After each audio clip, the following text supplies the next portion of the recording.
देखो रिकॉर्डिंग का मैसेज क्या और स्क्रीन शेयर है। Yes ma'am. मैम, अच्छा हाँ, effective rate of interest and compound interest দুটোর মধ্যে ডিফারেন্সটা কি? দুটোই তো প্রায় সেম। কি করে দুটো সেম হয়? এখানে যে যেটা আগের দিন করিয়েছিলাম লাস্ট 6% পার annum কম্পাউন্ডেড ছিল, এটা সেমি অ্যানুয়ালি মানে 3%, কিন্তু এটাকে যদি আমি ইফেক্টিভ রেটে চেক করি তখন কিন্তু ওটা 6.09 আসছে, 6% হচ্ছে না, এক তো হচ্ছে না, কি করে এক হচ্ছে?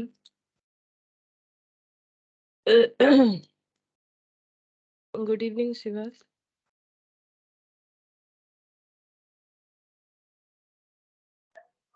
Good evening ma'am. এক হয় না ইফেক্টিভ আর এটা, দেখো এখন করাবো একটা অঙ্ক তাহলে বুঝতে পারবে। अच्छा देखो, लास्ट दिन हम लोगों ने लास्ट जो कम जब भी हुआ था तो हम लोगों ने इफेक्टिव रेट ऑफ इंटरेस्ट जो है उसका कंसेप्ट सीखा था। तो उसके ऊपर देखो एक क्वेश्चन मिलेगा हमें यहाँ पर 22, मुझे जितना लग रहा है हम लोग का 22, 23, 24, ये 3 क्वेश्चन और उसके बाद एक्सरसाइज 4B ये हमें करना था, ठीक है। तो हम 22 से ही दिखा रहे हैं।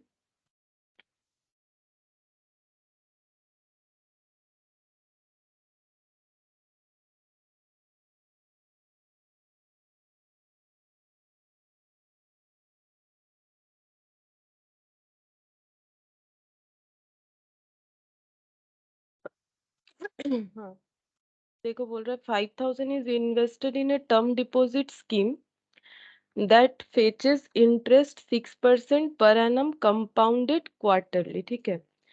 ये वाला भी सुनोगे तो तुम लोग को इफेक्टिव रेट पे अगर डाउट है तो समझ में आ जाएगा। एक ही बात है, लास्ट दिन मैंने कुछ अलग एग्जांपल लिया था, मतलब इसके पहले वाला, आज ये वाला देख लेते। What will be the interest after 1 year, 1 साल बाद इंटरेस्ट क्या होगा ये पूछ रहा है। व्हाट इज द इफेक्टिव,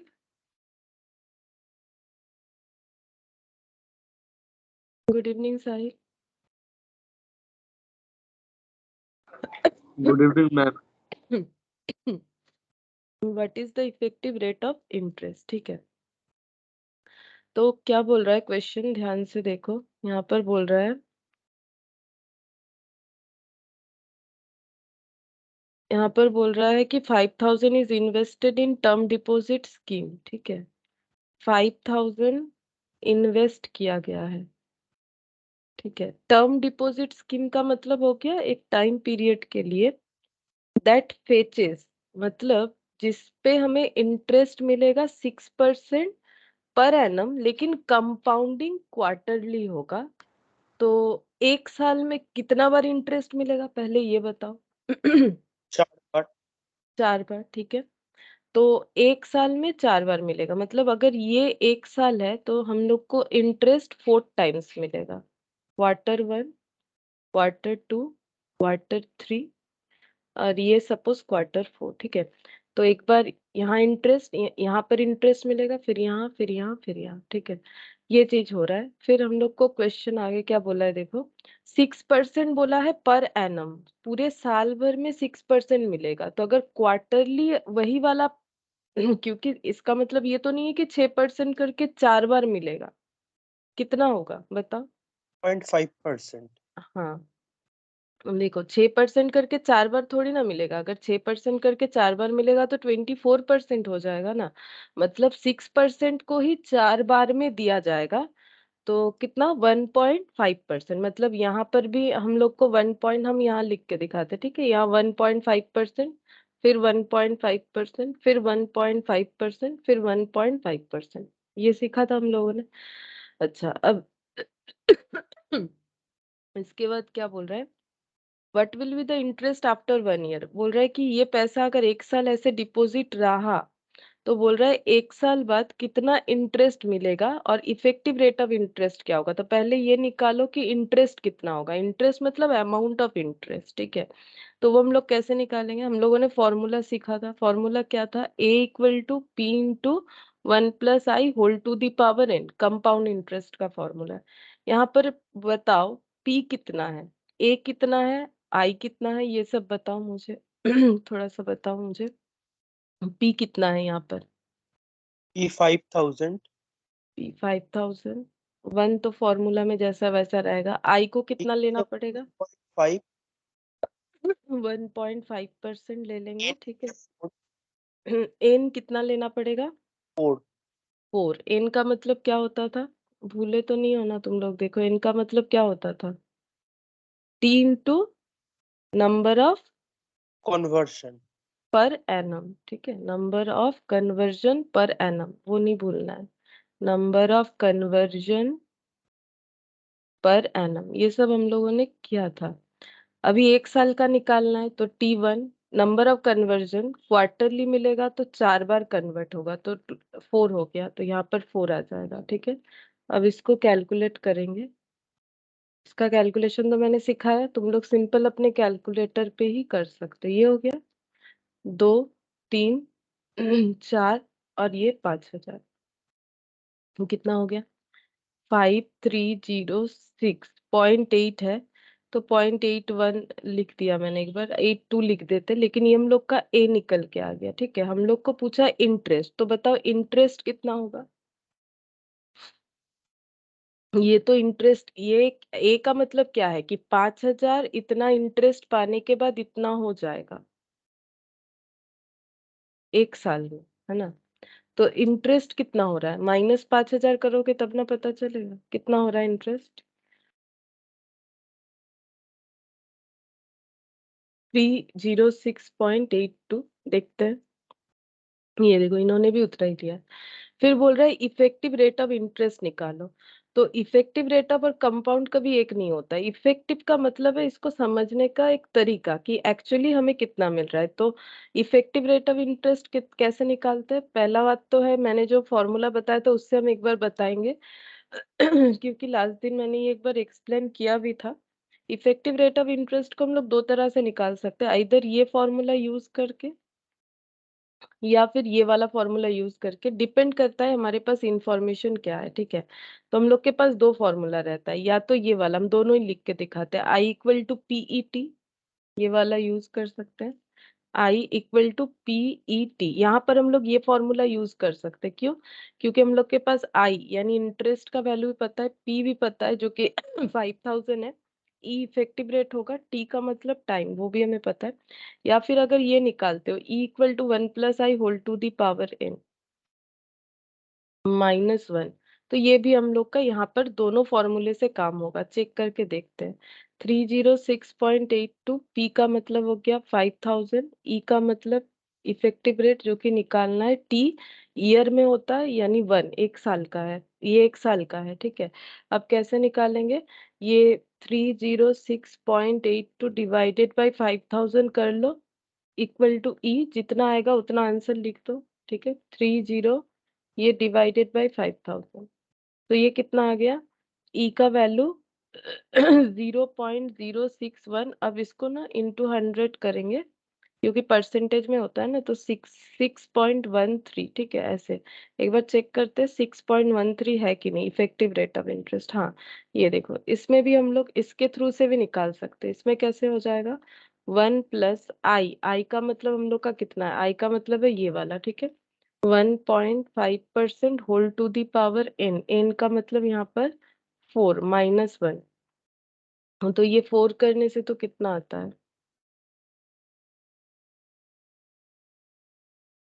+1 2 3 4 -1, ठीक है। ये सेम आ गया, जैसे भी करो आंसर आ जाएगा अगर हमारे पास इस तरह का डेटा अवेलेबल है, इंटू 100, ठीक है, यहाँ पर ही करके दिखा देते हैं, इंटू 100, तो ये आ गया 6.13। तो पर ये कैसे एक हो सकता है, क्योंकि जब हम लोग कंपाउंडिंग इंटरेस्ट, एक्चुअली ये स्कीम में जिन्होंने पैसा लगाया है उनके हिसाब से साल में 6% इंटरेस्ट मिलेगा, ठीक है। लेकिन इंटरेस्ट देने का तरीका 1.5% पर एनम है, ठीक है। इसका मतलब होता है, सॉरी, 1.5% क्वार्टरली हो जाएगा, क्योंकि क्वार्टरली दिया जाएगा ऐसे बोला गया है ना। तो ये हो गया 1.5% करके। अच्छा अब देखो, ये 6% तो 6.13 हो गया ना, इसे बोलते इफेक्टिव रेट ऑफ इंटरेस्ट। मतलब अगर ये 5,000 पे डायरेक्टली 6.13 लगाओगे तो देखो वही वाला वैल्यू निकल के आएगा जो कंपाउंड करके निकल के आ रहा था। ये देखो 306.82, वो अप्रोक्सीमेशन के वजह से 5 आ रहा है, ठीक है। तो ये क्या बता रहा है, ये बता रहा है कि देखने में भले ही 6% लग रहा हो, बट अगर इफेक्टिवली देखे तो वो 6.13% है, ठीक है। इफेक्टिवली देखे तो वो 6.13% होता है। ये चीज बताया जा रहा है। जैसे मान लो कि कोई एक कोर्स 6 मंथ्स का है, लेकिन तुम लोगों ने उसे इफेक्टिवली 2 मंथ्स ही पढ़ा, मतलब कोर्स 6 मंथ्स का है लेकिन तुम लोगों ने 4 मंथ्स में एडमिशन लिया और जो है कोर्स पूरा किया, मतलब इफेक्टिवली तुम लोगों ने 4 महीना पढ़ा। लेकिन कोर्स तो है 6 महीने का ही, अगर तुम लोग 4 महीने भी तो तुम लोग को तो वही चीज पढ़ना पड़ेगा जो लोग 6 महीने में पढ़ते हैं, है ना। तो इफेक्टिव का मतलब होता है कि एक्चुअली क्या हो रहा है, तो एक्चुअली 6 महीने का चीज ही पढ़ रहे हो लेकिन 4 महीने में पढ़ रहे हो।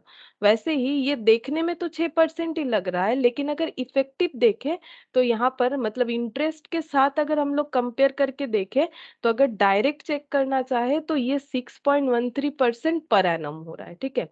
लेकिन यहाँ पर वो क्वार्टरली हो रहा है ना, इस वजह से यहाँ पर ये रेट बढ़ जा रहा है, क्योंकि क्वार्टरली होने पे कंपाउंड जितना बार होगा, मेरा ए का वैल्यू, मतलब देखो जैसे 100 रुपए पे मान लो 10% मुझे इंटरेस्ट मिलेगा साल में एक बार, तो वो 10 रुपए होता है।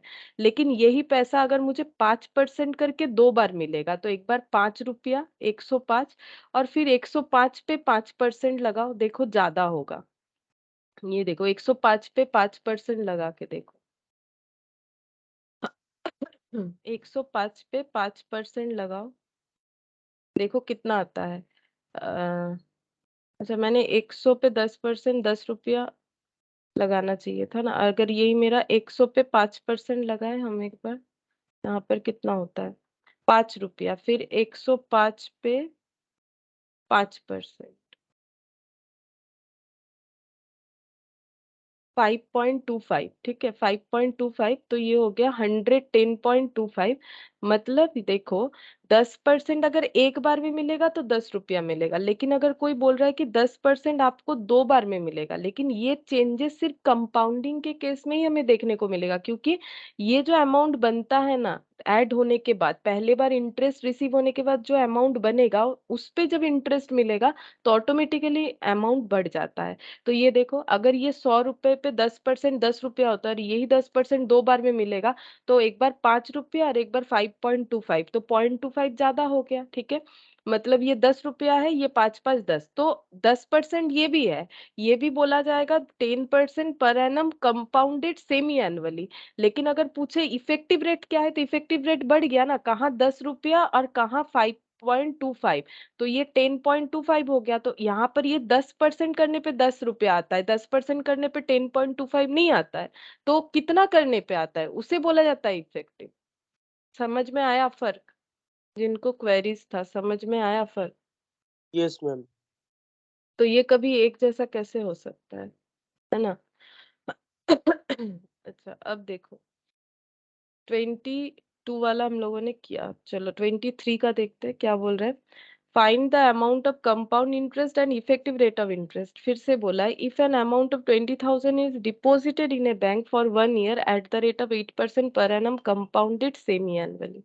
हमें बोल रहा है कि कंपाउंड इंटरेस्ट का कंपाउंड इंटरेस्ट निकालने के लिए अमाउंट ऑफ कंपाउंड इंटरेस्ट और effective rate of interest if an amount of 20,000 deposited in A bank for 1 year, ठीक है। तो पहले एक साल के लिए हमें 23 नंबर क्वेश्चन देखो, एक साल के लिए हमें डिपॉजिट करना है कितना पैसा, 20,000।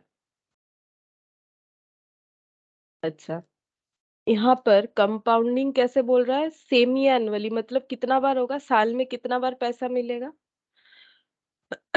सेमी एनुअली मतलब साल में कितना बार पैसा मिलेगा, 8%। हाँ बोलो। 2 बार। 2 बार कितने कितने रेट पे मिलेगा, फिर 8% 2 बार थोड़ी ना मिलेगा, तो 16% हो जाता है, 16% हो जाएगा ना। 8 2 बार थोड़ी ना मिलेगा, कितना कितना मिलेगा बोलो। परसेंट। हम्म 4 4 करके 8% मिलेगा। हम लोग को पूछ रहा है कि अगर 1 साल के लिए ऐसा पैसा रखा जाए तो कितना कंपाउंड इंटरेस्ट होगा और इफेक्टिव रेट बताओ।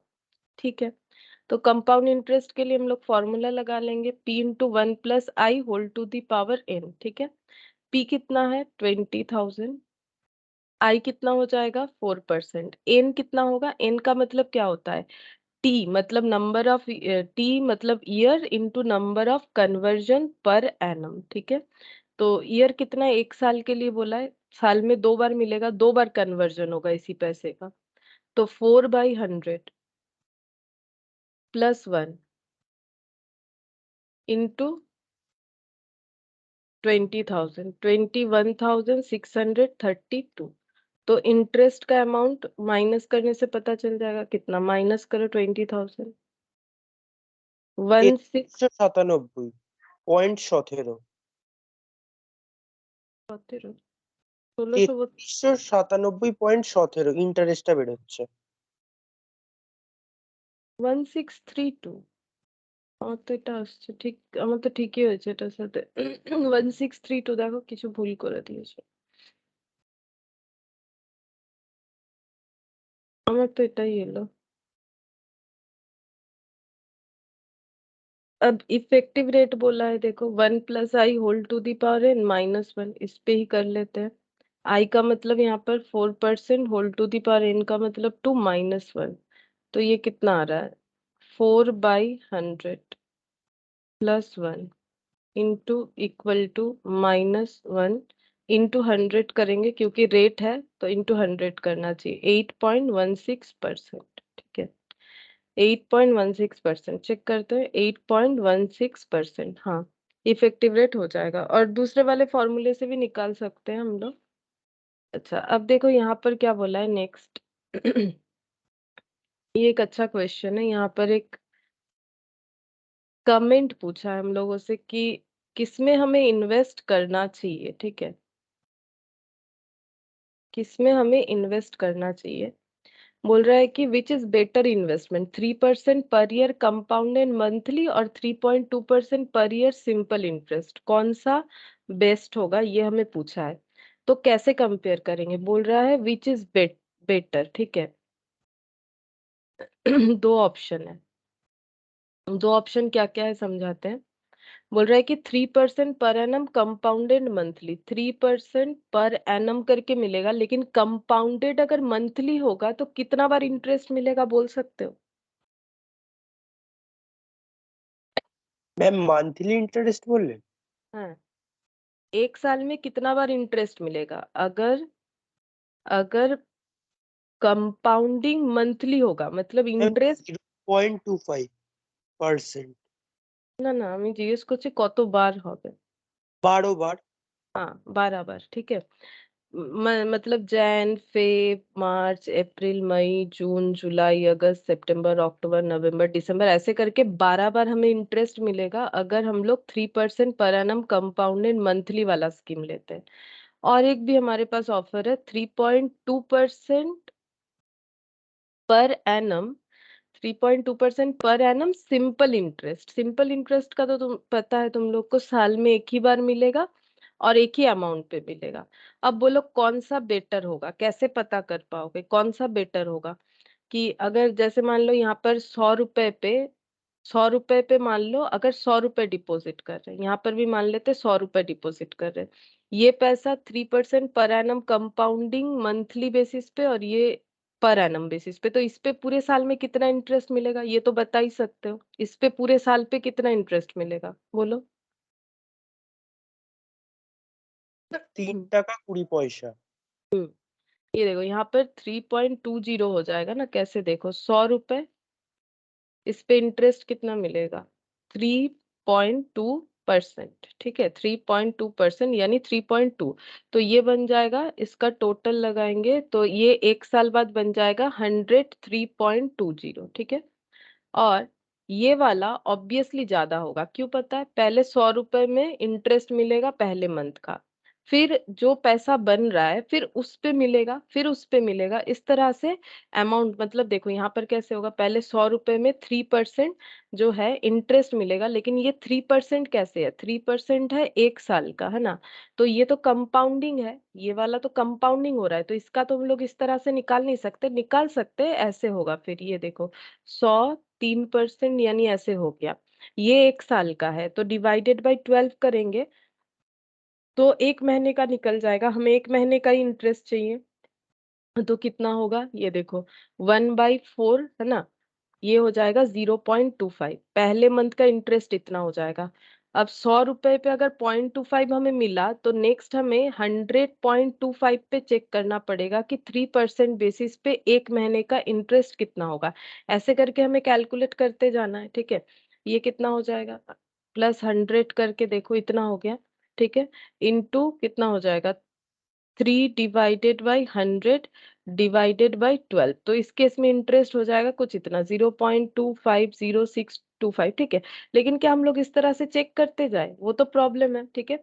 तो हम लोग कैसे चेक करके देख सकते हैं, हम लोग इसको इफेक्टिव रेट से चेक कर पाएंगे। क्यों, क्योंकि सिंपल इंटरेस्ट का जो रेट है वही इफेक्टिव रेट होता है, क्योंकि वो किसी भी तरह से पे क्यों ना किया गया हो उसमें कोई चेंजेस नहीं होता है। उसका रीजन क्या है, उसका रीजन ये है कि उसमें हमेशा जो है प्रिंसिपल वैल्यू जो है या फिर इनिशियल वैल्यू जो है उसी पे इंटरेस्ट मिलते जाता है। जबकि कंपाउंडिंग पे ऐसा नहीं होता है, कंपाउंडिंग पे होता है जो इंटरेस्ट पहला बार रिसीव हुआ, चाहे वो मंथली मिले, चाहे वो ईयरली मिले, चाहे वो सेमी एनुअली मिले, चाहे वो क्वार्टरली मिले, ऐड होके जो अमाउंट आता है यानी कि इस पे फिर इंटरेस्ट मिलना स्टार्ट हो जाता है, जो इस पे नहीं होता है।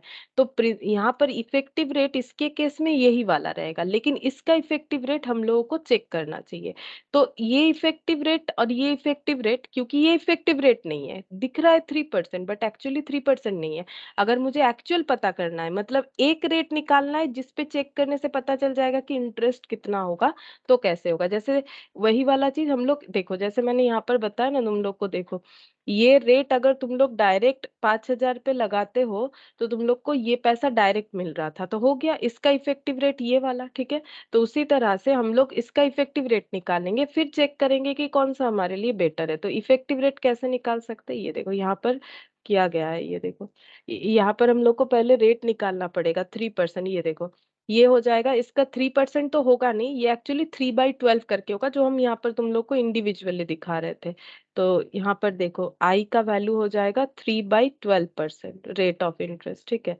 तो 3/12% मतलब 3/12, ठीक है, मतलब 0.25%, ये हो गया 0.25% हो जाएगा।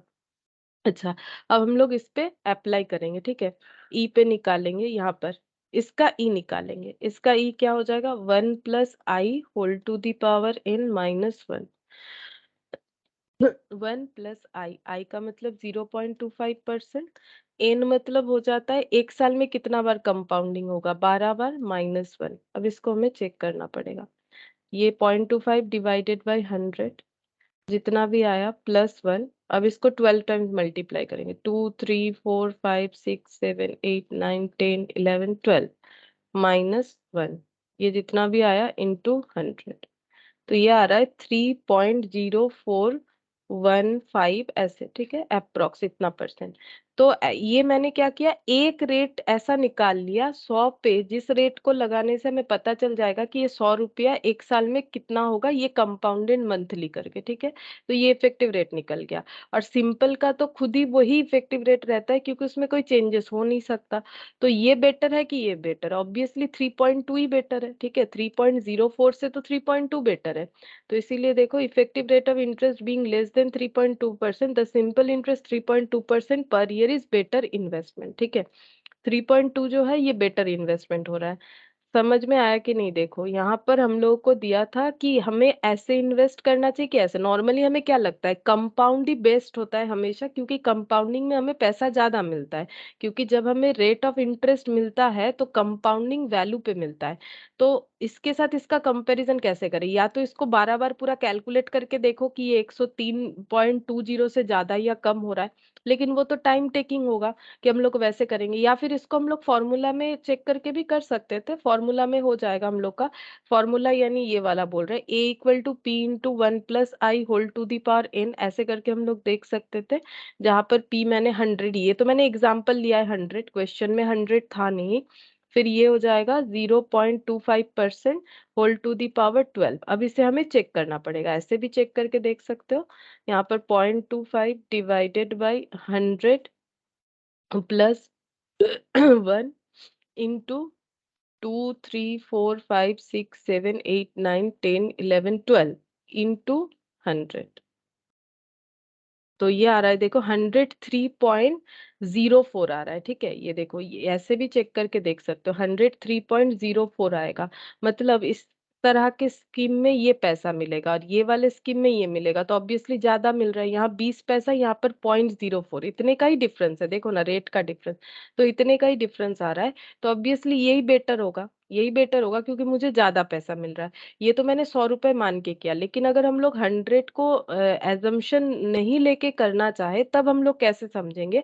तब हम लोग को एक एक रेट निकालना पड़ेगा। अगर ये वाला मंथली नहीं होता, कंपाउंडेड मंथली नहीं होता, ये होता पर एनम कंपाउंडेड एनुअली, तब तो हम लोग ये दोनों देख के बता देंगे कि यही बेटर है, क्योंकि ये साल में एक ही बार इंटरेस्ट मिलेगा, यहाँ भी साल में एक ही बार मिलेगा। तो ऑब्वियसली हम लोग का कौन सा बेटर होगा? तो उस केस में भी देखो, उस केस में अगर हम लोग एक साल का देखें तो हम लोग का यही वाला बेटर होगा। ठीक है, क्योंकि 3.2%, तो इफेक्टिव रेट देखने से ऐसा रेट जो कंपाउंडिंग को सब्सटीट्यूट कर सकता है। तो फिर हम लोगों ने यहाँ पर देखा कि इफेक्टिव रेट इसका कम आ रहा है, जबकि सिंपल इंटरेस्ट का वही इफेक्टिव होता है, क्योंकि उसमें कोई चेंजेस नहीं होता है ना, जैसे यहाँ पर मैंने समझाया था। तो इसी वजह से हम लोग का कौन सा वाला बेटर हुआ? सिंपल इंटरेस्ट वाला ही बेटर हो रहा है इस केस में। ठीक है, तो जैसा आंसर होगा वैसे ही लिखना पड़ेगा हमें। अच्छा, अब देखो एक्सरसाइज 4B, ये वाला देखो कैसे होगा। तो जो कंपाउंडिंग हम लोगों ने सीखा था, उसका भी एक्सरसाइज हम लोग करेंगे। क्वेश्चन नंबर 1 देखो, इसमें क्या बोला है? बोल रहा है कि if P=1000, R=5% and N=4, what is the compound interest and CI? तो देखो, तुम लोग बताना चाहते हो तो बोलो। आंसर्स ऑप्शंस दिए हुए हैं,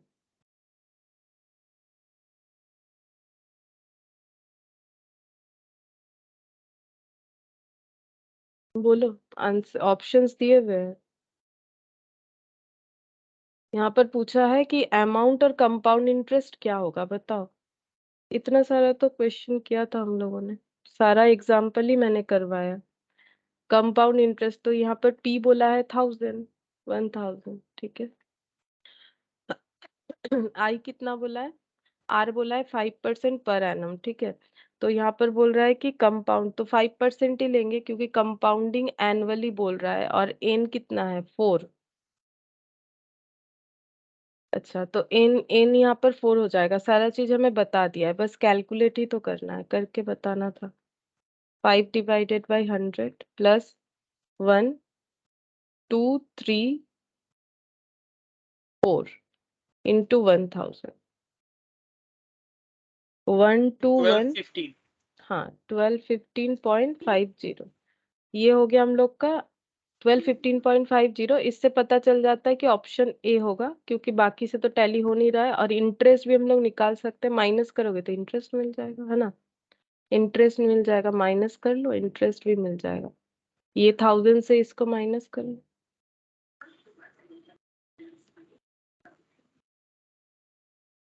215.50, ऑप्शन ए हो जाएगा, है ना। अच्छा, इसके बाद नेक्स्ट वाला बताओ, question number 2। 100 will become after 20 years 5% per annum compound interest of, ठीक है। यहाँ पर क्या बोल रहा है, देखो। 100 will become after 20 years, 100 रुपए 20 साल बाद 5% कंपाउंड इंटरेस्ट पे कितने बन जाएंगे, है ना, यही तो पूछ रहा है। तो 100 will become मतलब P कितना है? 100, N कितना है? 20, और आई कितना है 5%। और देखो कंपाउंड, तो जब क्वेश्चन मैंने बोला था ना सिंपल कंपाउंड मिक्स्ड अप होगा तो कैसे पता चलेगा, क्वेश्चन में बता देता है कि सिंपल इंटरेस्ट से करना है कि कंपाउंड इंटरेस्ट से करना है, ठीक है। अच्छा, फिर बोल रहा है कंपाउंड इंटरेस्ट ऑफ कितना हो जाएगा, ठीक है, कंपाउंडिंग इंटरेस्ट होने पे तो a equal to p into 1 + i whole to the power n करो। p है 100, 5% और 20। 20 टाइम्स मल्टीप्लाई करो, 2 3 4 5 6 7 8 9 10 11 12 13 14 15 16 17 18 19 20 इंटू 100 कितना आ रहा है 265.32। 265.32 ऐसे आ रहा है, ठीक है।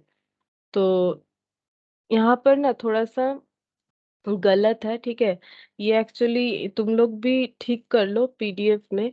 ये जो है ये आंसर एक्चुअली सी दिया हुआ है, आंसर सी होगा, ठीक है। लेकिन ये आंसर जो है ये इंटरेस्ट का दे रखा है, लेकिन क्वेश्चन एक बात देखो, बोल रहे हैं 100 विल बिकम आफ्टर 20 इयर्स, इतने कंपाउंड इंटरेस्ट में कितना हो जाएगा 100, ये पूछ रहा है, मतलब अमाउंट पूछ रहा है। बट यहाँ पर आंसर ना इंटरेस्ट का दे रखा है, ये छोटा सा मिस्टेक है। तो देखो एग्जाम में जब क्वेश्चन आएगा ना तो तुम लोग पढ़ के समझ जाओगे, ये थोड़ा सा यहाँ पर गलत है, इसको रेक्टिफाई भी करना पड़ेगा। एक्चुअली इसका यहाँ पर आंसर जो है यहाँ पर ये हो जाएगा 265, ठीक है, ये 265.33 होगा। ये थोड़ा सा गलत है, इसे सही कर लो तुम लोग भी, 265.33 आंसर होगा, ऑप्शन सी होगा, लेकिन वो 265 होगा। और क्या इसका आंसर ये नहीं हो सकता था अगर हमें इंटरेस्ट के बारे में पूछता है। यहाँ पर बोला है 100 विल बिकम आफ्टर 100, कितने 100 कितना हो जाएगा, विल बिकम कितना हो जाएगा 20 साल बाद, अगर 5% पर एनम कंपाउंड इंटरेस्ट पे चल रहा है तो, ठीक है। तो इसी वजह से इसको थोड़ा सा ठीक कर लो, गलत दिया हुआ है। बाकी अगर एग्जाम में पूछेगा कि इंटरेस्ट बताओ तो ऑब्वियसली 165.33 इंटरेस्ट होगा। क्यों? क्योंकि 100 रुपए माइनस करने से 165.33 होगा। तो सिर्फ आंसर से हमें मैच नहीं करना है, कंसेप्ट भी देखते जाना है, ठीक है। अब थर्ड नंबर देखो, क्वेश्चन नंबर 3। यहाँ पर बोला है इफेक्टिव रेट ऑफ इंटरेस्ट, बोल रहा है effective rate of interest corresponding to a nominal rate 3% पर एनम पेबल हाफ ईयरली। इसका मतलब बोल रहा है अगर 3% पर annum half payable half yearly, मतलब ईयर में 2 टाइम्स दिया जाएगा, तो उसका इफेक्टिव रेट क्या बन जाएगा, ये पूछ रहा है। बता सकते हो? करके देखो ना, अभी तो सिखाया मैंने। बोल रहा है कि मैम 3.0225। 3.0225, हाँ सही हुआ है, 3.0225 सही हो रहा है, यही वाला होगा। अभी अभी हम लोगों ने ऐसा एक किया भी था, देखो है ना, थोड़ा सा बस डिजिट्स अलग था, लेकिन इफेक्टिव रेट ऑफ इंटरेस्ट जैसे निकालेंगे। अच्छा, एक एक बार बता देते हैं, देखो सबके लिए। क्वेश्चन में बोला था कि 3% हाफ ईयरली, ये देखो 3% पर एनम, इसको हम लोग साल में 2 बार पे करेंगे, मतलब 1.5 होगा शायद, 3 का आधा, देखते हैं। हाँ, हम लोग को बोला है कि इसका इफेक्टिव बताओ, मतलब इसका इफेक्टिव बता दो, तो इफेक्टिव क्या हो जाएगा 1 + i whole to the power n -1, ठीक है। आई का मतलब 1.5 लेना है, 3 नहीं लेना है, ठीक है, 1.5% लेना पड़ेगा साल में 2 बार, तो यहाँ पर 2 हो जाएगा ऑटोमेटिकली, एक साल में 2 बार। तो ये एन कैसे होता है, T into number of conversion per annum, और ये बार बार नहीं लिख रहे क्योंकि ये तो मैंने बहुत बार बताया है ना। तो 1 × 2 क्योंकि सेमी एनुअली है। तो यहाँ पर 100 +1, ये -1, ये देखो ये वाला आ जाएगा 0.03025। इस पैटर्न में आंसर है कि ये 100 कर देते हैं, 3.0225%, ठीक है, पर एनम, पर एनम, ठीक है, ये सी आंसर हो जाएगा। फोर्थ वाला देखो, क्वेश्चन नंबर 4, ठीक है। क्वेश्चन नंबर 4 में क्या बोला है, ए আমি বলছি আগে ইন্টারেস্টটাকে শুধু স্কোয়ার করতে হবে না প্লাস করে তারপরে স্কোয়ারটা করবো? এটা পুরোটা করার পর তো স্কোয়ার হবে, প্লাস না ওকে। করে স্কোয়ার হবে না, তো ব্র্যাকেটের মধ্যে আছে তো। देखो 4th नंबर में क्या बोल रहा है, a machine is depreciated at the rate of 20% on reducing balance. अब डेप्रिशिएशन का मतलब है कि फिक्स्ड एसेट को यूज करने से फिक्स्ड एसेट का वैल्यू कम होते जाता है, ठीक है। अब इसके साथ यहाँ पर इंटरेस्ट, कंपाउंडिंग इंटरेस्ट को कैसे कैलकुलेट करेंगे, कर सकते हैं, ऐसा बात नहीं है कि नहीं कर सकते। देखो जब भी हमारे पास डेप्रिशिएशन का क्वेश्चन रहेगा तो हम लोग को उससे कैसे डील करना है। डेप्रिशिएशन यहाँ पर दो चीज सीखने से हो जाएगा, थोड़ा सा समझने से, एसएलएम और एक डब्ल्यूटीपी, ठीक है। एसएलएम का फुल फॉर्म होता है स्ट्रेट लाइन मेथड और डब्ल्यूटीपी का मतलब होता है रिटन डाउन वैल्यू मेथड, या फिर जिसे बोल सकते हो रिड्यूसिंग बैलेंस भी बोला जाता है, रिड्यूसिंग बैलेंस मेथड। थोड़ा सा समझा देते हैं डेप्रिशिएशन, नहीं तो नहीं समझ में आएगा। अब एसएलएम और इसमें क्या होता है, जैसे मान लो एक 10,000 रुपए का मोबाइल है फॉर एग्जाम्पल, ठीक है। एक 10,000 रुपए का मोबाइल है, अब इसको यूज कर रहे हैं तो इसका डेप्रिशिएशन होगा।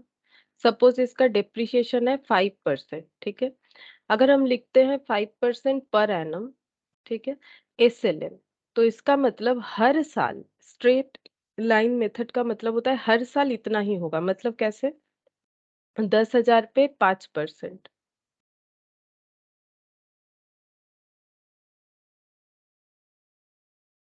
10,000 पे 5%, 500 माइनस, ये मैंने 1,000 लिख दिया,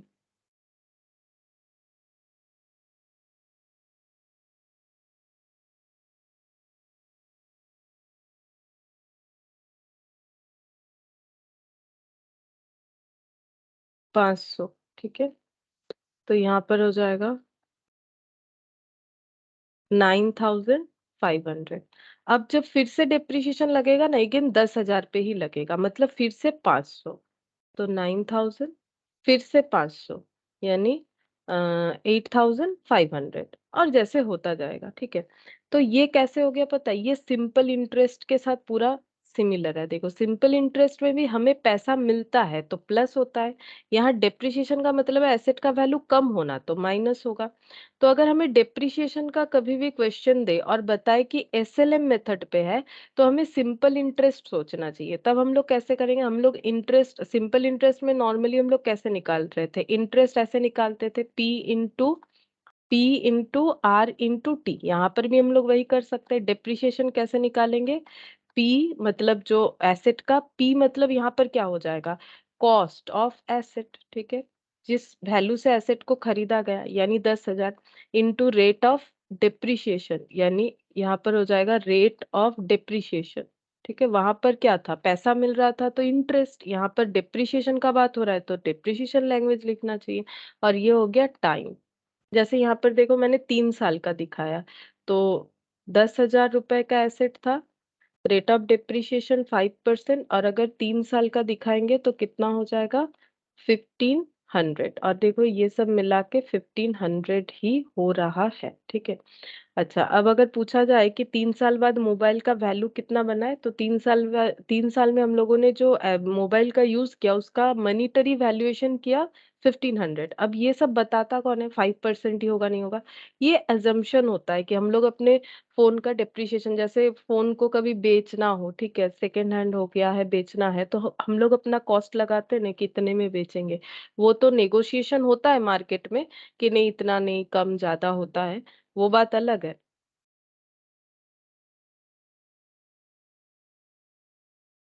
नेगोशिएशन होता है, कम ज्यादा होता है, वो बात अलग है। लेकिन हम लोग अपना एक रेट लगाते हैं ना, तो हम लोग ऐसे थोड़ी बोलते 10,000 का खरीदा तो 10,000 का ही बेचेंगे। हमें भी पता है हम लोगों ने यूज किया, तो यूज से उसका मॉनिटरी वैल्यूएशन कितना कम हुआ, हम लोगों ने ऐसा एक एजम्पशन लगाया चलो मान लेते हैं कि 5% करके हर साल यूज कर रहे हैं, तो उसी तरह से अजम्पशन पे होता है, ठीक है। तो यहाँ पर ये देखो 10,000 और -1500 करने पे कितना आ जाएगा, 8,500, मतलब 3 साल बाद मोबाइल का वैल्यू ये आ रहा है, ठीक है। अगर हम लोग को ये वाला बता दे, यही वाला सेम चीज ऐसे बता दे, 10,000 रुपए का मोबाइल और इस पे हमें डेप्रिसिएशन लगाना है 5% पर एनम WDV, ठीक है। जैसे सिंपल इंटरेस्ट कंपाउंड इंटरेस्ट सीखते हो ना, वैसे अकाउंट्स में भी इस तरह का नाम होता है एसेट के लिए, WDV। अब इस पे कैसे लगेगा, 10,000 पे 5%, तो पहला बार तो सेम ही होता है, ये हम लोगों ने कंपाउंड सिंपल में भी देखा था, तो ये हो गया 9,500, ठीक है। अब नेक्स्ट जब डिप्रिसिएशन लगेगा ना, तो ये 9,500 पे लगेगा, इस पे 5%, ठीक है। रेट तो वही रहेगा जितना है, तो 475, तो 9,500 -475, तो ये आ जा रहा है 9025। फिर नेक्स्ट जब लगेगा तो इस पे लगेगा 5%, 5%, तो ये हो गया 451.25, माइनस करने से हो जाएगा 9025, मतलब 8573.75। ये हो जाता है जो कंपाउंड इंटरेस्ट वहां पर है। अब इंटरेस्ट का बात होता है तो ऐड होता है, पैसा बढ़ता है इंटरेस्ट मिलने से। यहाँ पर एसेट का वैल्यू के वजह से वैल्यू, एसेट के मतलब यूज के वजह से वैल्यू कम हो गया। अब अगर हम लोग इसको फॉर्मूले में देखते हैं तो A = P × 1 - I whole to the power n होगा। क्यों ऐसे होगा, क्योंकि यहाँ पर हम लोगों का जो वैल्यू है, यहाँ पर ए का मतलब जो एसेट का वैल्यू आएगा बाद में निकल के, ठीक है। 3 साल बाद एसेट का वैल्यू कितना हो रहा है, आई का मतलब रेट ऑफ डिप्रिसिएशन, ठीक है। जैसे यहाँ पर देखो मैंने लिखा ना वही वाला चीज, यहाँ पर आई का मतलब हो जाएगा, यहाँ लिख देते हैं आई का मतलब रेट ऑफ डिप्रिसिएशन, ठीक है। तो डिप्रिसिएशन का रेट कितना है, 5%। एन का मतलब नंबर ऑफ ईयर, ठीक है, जितने साल के लिए डेप्रिसिएशन लग रहा है, तो 3 साल, ठीक है। पी का मतलब कॉस्ट ऑफ एसेट, एसेट का जो कॉस्ट है अब वो तो कम होगा, एसेट का कॉस्ट है 10,000, और कम कैसे हो रहा है, साल में 5%, मतलब 100 रुपए में 5 रुपए करके कम हो रहा है। 5% का मतलब क्या, अगर 100 रुपए का एसेट है तो वो 1 साल में 5 रुपए का कम होगा। तो 5/100 करने पे ये माइनस करना पड़ेगा, -1, ठीक है, ये प्लस कर लिया मैंने। तो यहाँ पर हो जाएगा, एक बार फिर से कर लेते, 5/100, ये आ रहा है 0.05, -1 करेंगे, ये वाला आ गया, ठीक है। अब इसको 3 बार 2 3, ठीक है, इंटू 10,000, तो ये देखो आ गया 8573.75, ठीक है। फॉर्मूले से भी आ गया। बस हमें ये पता करना, मतलब ये याद रखना है, याद क्या मतलब, ये तो कंसेप्ट हो गया ना, वहां पैसा मिल रहा है, इंटरेस्ट मिल रहा है, तब जाके ऐड हो रहा है। यहाँ पर एसेट का वैल्यू कम हो रहा है इसीलिए माइनस हो रहा है, ठीक है। तो ये हो गया ए का वैल्यू। तो अब डेप्रिसिएशन कैसे निकालेंगे, डेप्रिसिएशन ये माइनस करने से डेप्रिसिएशन पता चल जाएगा, और ये तीनों का एडिशन भी उतना ही होना चाहिए, ठीक है। तो चेक करके देख ले, यहाँ पर माइनस कर लेते हैं 10,000, तो यहाँ पर डिप्रिसिएशन हो गया 1426.25, ठीक है। अब ये सही हुआ है कि नहीं, इस पे चेक करो। ये देखो कितना है, 500 प्लस 475 प्लस 451.25, 1426.25 हुआ डिप्रिसिएशन। अब क्वेश्चन पढ़ने से समझ में आएगा हमें किस तरह से सॉल्व करना है, ठीक है। तो ये डिप्रिसिएशन का मिडिल में आ गया तो मुझे थोड़ा सा बताना पड़ा। A machine is depreciated at the rate of 20% on reducing balance, इसका मतलब हमें कंपाउंड इंटरेस्ट की तरह सोचना है, मतलब WDV, जहां पर बचे हुए वैल्यू पे जो है डिप्रिसिएशन लगता जाएगा। The original cost of the machine was 1 lakh, machine 1 lakh का खरीदा गया था और इसका स्क्रैप वैल्यू था 30,000। अब ये स्क्रैप वैल्यू क्या होता है, स्क्रैप वैल्यू का मतलब जो बचा हुआ वैल्यू, जैसे मान लो अगर 3 साल बाद ही हमें ये मोबाइल बेचना है, तो ये इसका क्या आ रहा है, ये तो इसका मतलब स्क्रैप वैल्यू बोल सकते हो, या फिर स्क्रैप वैल्यू क्या होता है ना, हम लोग पहले ही डिसाइड कर सकते हैं कि मान लेते हैं ये मोबाइल यूज कर रहे हैं 10,000 वाला, ये हम लोग बेचेंगे 5 साल बाद, इसका वैल्यू 2,000, ठीक है। जो मार्केट में इसका वैल्यू मिल रहा है उसको बोला जाता है स्क्रैप वैल्यू। तो स्क्रैप वैल्यू है 30,000। The effective life of the machine, effective life of the machine का मतलब मशीन का लाइफ टाइम कितना है, ठीक है, कितना दिन ये मशीन चलेगा, ये पूछ रहा है। अगर ये मशीन का कंडीशन है, मतलब 1 लाख में खरीदा गया, जब इसे कभी बेचने जाएंगे वो 30,000 में बिकेगा, और इसका यूज का जो मॉनिटरी वैल्यूएशन है वो 20% रिड्यूसिंग बैलेंस मेथड पे किया गया है। पूछ रहा है कि बताओ कि इसका मतलब अगर ये कंडीशंस फुलफिल होता है तो ये मशीन्स कितने दिन के लिए चल रहा है। तो देखो कैसे होगा, अगर हम लोग इसको एक बार फॉर्मूले में लिखे ना, ये कुछ ऐसे देखने में होगा। हम सेम डेटा ही रख रहे हैं, मतलब सेम ये सब यूज कर रहे हैं, ए पी, इसको और चेंज नहीं कर रहे, ताकि तुम लोग को ज्यादा याद नहीं रखना पड़े। ठीक है, चेंज करके फायदा भी नहीं है, कंसेप्ट तो हमारा सेम है।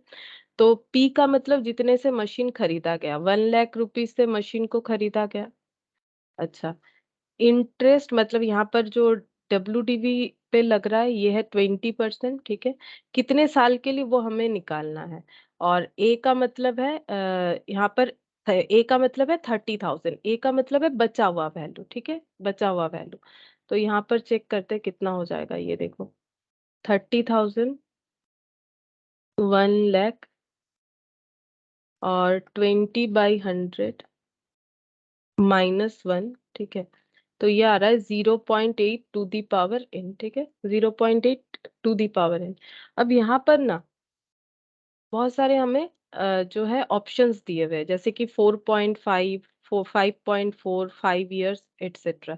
तो देखो यहाँ पर हम ऑप्शंस एक बार लिखते हैं, और हम लोग कैसे इस तरह के क्वेश्चन को चेक कर सकते हैं। ए का मतलब हो गया 4.5 दिया हुआ है, बी का दिया हुआ है 5.4, सभी अप्रोक्स है। ठीक है, सभी अप्रोक्स है, और सी है 5, सी है 5, और डी है नन ऑफ दिस। ठीक है, अच्छा अब हम लोग क्या कर सकते हैं, अगर मेरा 4.5, अब 4.5 से इसे कैसे कैलकुलेट करना है वो हम सिखाएंगे आज।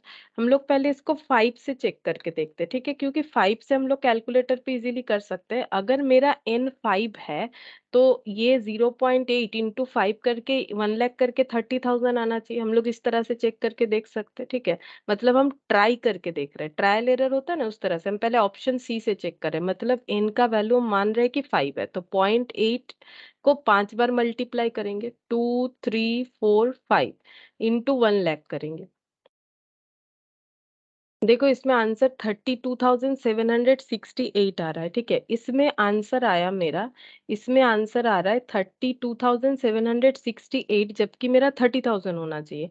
मतलब 5 years में, मतलब आंसर मेरा 5 साल से ज्यादा होना चाहिए, क्योंकि 5 साल डिप्रिशिएशन करने के बाद बोल रहे इतना बच रहा है, लेकिन हम लोग के हिसाब से इतना बचना चाहिए। ठीक है, तो एक काम करते हैं, फिर सिक्स्थ में चेक करके देखते हैं, सिक्स्थ में चेक करके देखेंगे। सिक्स वैसे ऑप्शन में है नहीं, एक बार देखते हैं। 2, 3, 4, 5, 6 इंटू 1 लाख, ये आ रहा है 26.214, मतलब कुछ ज्यादा ही कम हो गया वैल्यू। ठीक है, कुछ ज्यादा ही कम हो गया, मतलब हम लोग का आंसर कैसे होना चाहिए पता है, 5 से लेके 6 साल के अंदर, 5 से लेके 6। ठीक है, 5 to 6, 5 से लेके 6 के अंदर हम लोग का आंसर जो है वो होना चाहिए। ठीक है, अब चेक करते हैं हम लोग का आंसर क्या होगा। तो देखो 5 भी नहीं होगा, 6 भी नहीं होगा, 6 होने से ज्यादा हो जा रहा है, 5 होने से कम हो जा रहा है, मतलब 5 से लेके 6 के अंदर। तो क्या लगता है क्या आंसर होना चाहिए, तो इसका मतलब ये तो कंफर्म हो गया, मैम ए नहीं, 5.4। 5.4 होगा, ये पता चल जा रहा है ना। सी भी नहीं होगा, कंफर्म हो गया। अब लेकिन हमारे पास एक नन ऑफ दिस आंसर भी है, वैसे 5.4 ही होगा। ठीक है, आंसर 5.4 होगा, पता चल रहा है, क्योंकि देखो नन ऑफ दिस क्यों होगा, कोई एक टाइम पीरियड तो होगा, तो 5 साल से थोड़ा सा ज्यादा। अब इसको तुम लोग कैसे चेक कर सकते हो, अगर हमारे पास ऐसा पावर आए 0.8 टू दी पावर 5.4, क्या हम लोग इसको कोई तरीका है नॉर्मल कैलकुलेटर पे सॉल्व करने का। हाँ तरीका है। ठीक है, इसको बोलते हैं डाटी डर्टी पावर। ठीक है, डर्टी पावर को हम लोग चाहे तो सॉल्व कर सकते हैं, उसका रूल्स लिखवा देते हैं। देखो मतलब कभी ना कभी तुम लोग के किसी ना किसी काम में आ जाएगा। ये देखो डर्टी पावर में कैसे सॉल्व होता है पता है, पहले हम लोग को क्या करना पड़ेगा, हम पहले तुम लोग को ना एक सिंपल करके दिखाते हैं, कोई भी, जैसे मान लो √8। ठीक है, इसको हम लोग 8 टू दी पावर, ऐसे यहाँ 3 लिखते हैं, 1/3 लिख सकते हैं।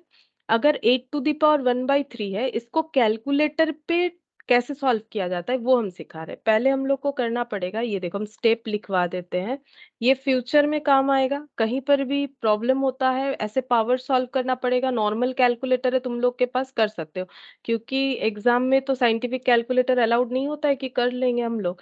तो यहाँ पर लिखेंगे, पहले लिखो प्रेस स्क्वेयर रूट 12 टाइम। ठीक है, क्या करना है हम यहाँ पर दिखा रहे, तुम लोग भी करो, काफी इंटरेस्टिंग चीज है। देखो क्या करना है तुम लोग को, यहाँ 8 लिखना है, फिर कैलकुलेटर में ये स्क्वायर रूट वाला ऑप्शन होगा, इसको 12 टाइम्स प्रेस करना है। 1 2 3 4 5 6 7 8 9 10 11 12। ठीक है, उसके बाद स्टेप 2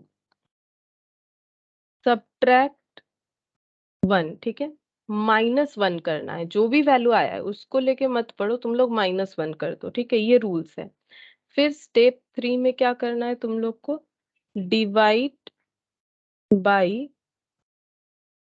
डिनोमिनेटर। ठीक है, डिनोमिनेटर से डिवाइड करना पड़ेगा। ठीक है, इसके बाद डिवाइड करना पड़ेगा डिनोमिनेटर से। अच्छा, तो डिनोमिनेटर यहाँ पर कितना है 3, तो अब डिवाइड कर दो 3 से, जितना भी आया हो। ठीक है, कैलकुलेटर में तुम लोग को दिख रहा होगा, जितना भी आया हो उसमें नेक्स्ट करना है ऐड 1। ठीक है, इसमें ऐड 1 करेंगे। ठीक है, जितना भी वैल्यू आया प्रेस इनटू टू करके 12 टाइम्स। अब क्या करना है, इनटू इक्वल टू ऐसे करके 12 बार, एक बार, दो बार, 3 4 5 6 7 8 9 10 11 12। देखो 2.000 आ गया। तो ये देखो, ये है, इसका एक्चुअली वैल्यू कितना होता है, 2 टू दी पावर 3, 1/3। तो ये 3 3 कैंसिल, 2 हो गया। तो देखो इसका आंसर भी कितना आ गया, कैलकुलेटर पे 2 आ जा रहा है। ठीक है, मतलब 2.00 आ रहा है, उससे कोई लेना देना नहीं है तुम लोग का। राउंड फिगर में देखो, मतलब इधर 2 आ रहा है, तो ये थोड़ा सा अप्रोक्सीमेशन आएगा, क्योंकि इसका करने का तरीका अलग है। अब ये चीज तुम लोग को इसके लिए बेकार लग रहा होगा, इसके लिए हम लोग इतना क्यों मेहनत करें, लेकिन जब इसको कंफर्म करना हो तब क्या करोगे, तब इसका हेल्प ले सकते हो। 5.4 को फिर कैसे यूज करोगे, तो वही चीज देखो, 5.4 को हम लोग कैसे यूज करेंगे। यहाँ पर देखो, इसी चीज को हम लोग इस तरह से करके देखेंगे। देखो डर्टी पावर यहाँ पर 5.4 है, तो हम लोग कैसे करेंगे, पहले 0.8 का हम लोग 12 टाइम्स रूट करेंगे। ठीक है, 0.8 का 12 टाइम्स रूट करेंगे। 1 2 3 4 5 6 7 8 9 10 11 12। ठीक है, 12 टाइम्स रूट, उसके बाद सब्ट्रैक्ट 1, मतलब -1 करना पड़ता है। फिर हो जाएगा डिवाइड बाय डिनोमिनेटर। ठीक है, तो यहाँ डिनोमिनेटर से डिवाइड नहीं है, तो हम लोग इनटू करेंगे। देखो यहाँ पर डिवाइडेड बाय, इसके नीचे कुछ नहीं है, मतलब 1 है, ऐसा भी मान सकते हो, ऐसा भी मान सकते हो, या फिर एक काम कर सकते हो, इसमें टू कर सकते हैं हम लोग। ठीक है, अगर ऐसे फ्रैक्शन में नहीं है, उस केस में हम लोग 5.4 को इनटू कर सकते हैं। ये देखो हम बता देते हैं, ये वाला रूल्स भी 5.4 को इनटू कर लेना है। और अच्छा, उसके बाद सेम रूल्स है, +1 फिर इनटू इक्वल टू करके 12 टाइम्स, 1 2 3 4 5 6 7 8 9 10 11 12। अब जितना भी वैल्यू आया उसमें 1 लाख इनटू करेंगे। ठीक है, अब देखो, तो ये ज्यादा कैसे आ गया, हमारा 30,000 के आसपास होना चाहिए। मेरा कुछ गलत हो गया होगा, 1 मिनट चेक करते हैं, फिर से चेक करते हैं। 0.8 1 2 3 4 5 6 7 8 9 10 11 12। अच्छा, फिर इसके बाद हो जाएगा -1 -1। अच्छा, मेमोरी प्लस हो गया होगा, 1 मिनट।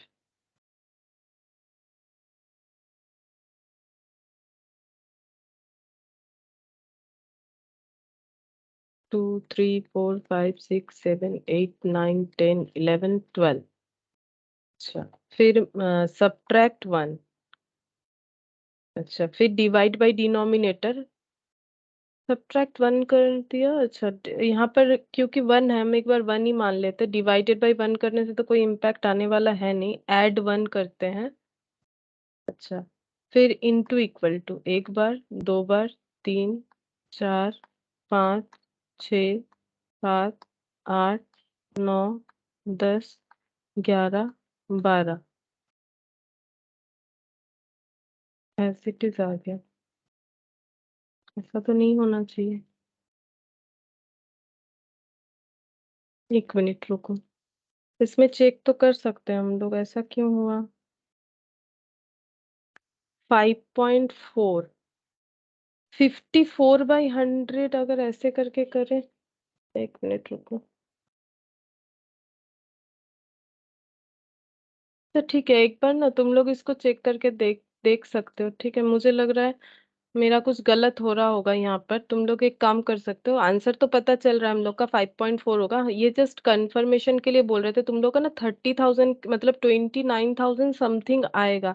मेरा कैलकुलेटर मेरे सामने नहीं है, मैंने कैलकुलेटर पे चेक किया हुआ है। सेम इसी प्रोसेस से तुम लोग करो, ठीक है।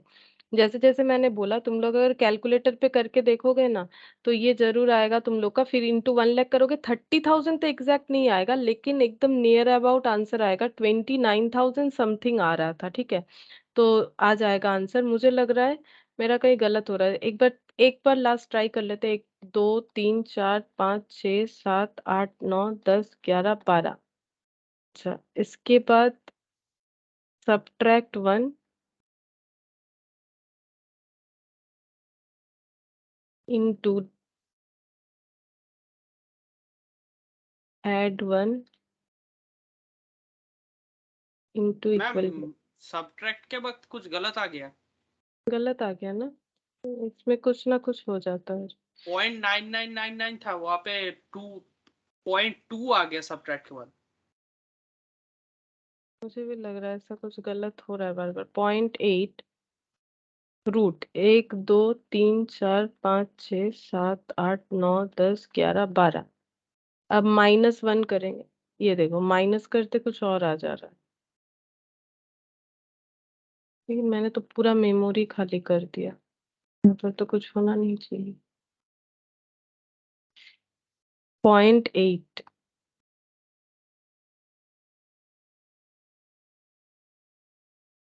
0.8 2, 3, 4, 5, 6, 7, 8, 9, 10, 11, 12।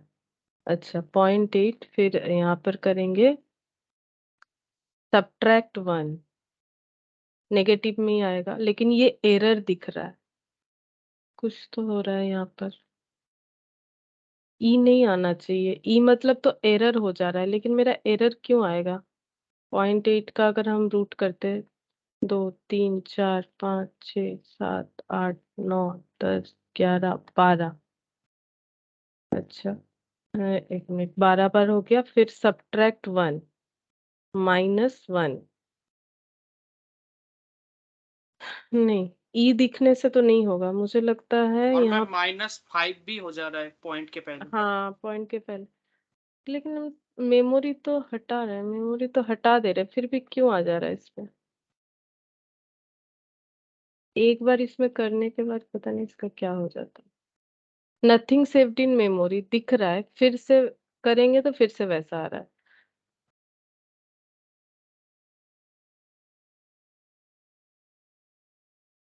-1, ये देखो।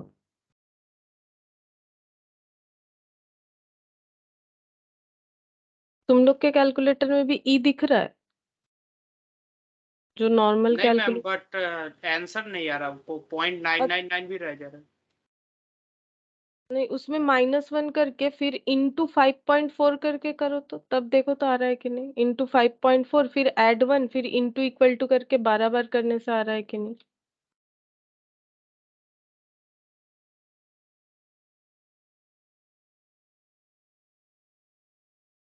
ये एक बार चेक करके बताओ मुझे।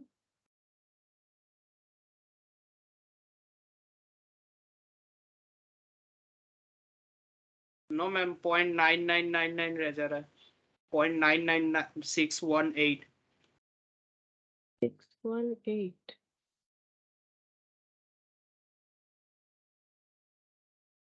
मैम जब सब्सट्रैक्ट करूंगा उसके बाद क्या माइनस में ही रहेगा नंबर? बस सब्ट्रैक्ट करने से तो माइनस में ही आ जा रहा है, क्योंकि 0.8 का वैल्यू कम आ रहा है 1 से, इसीलिए माइनस में ही रह जा रहा है। माइनस मैम नहीं रहेगा, नहीं हो रहा है।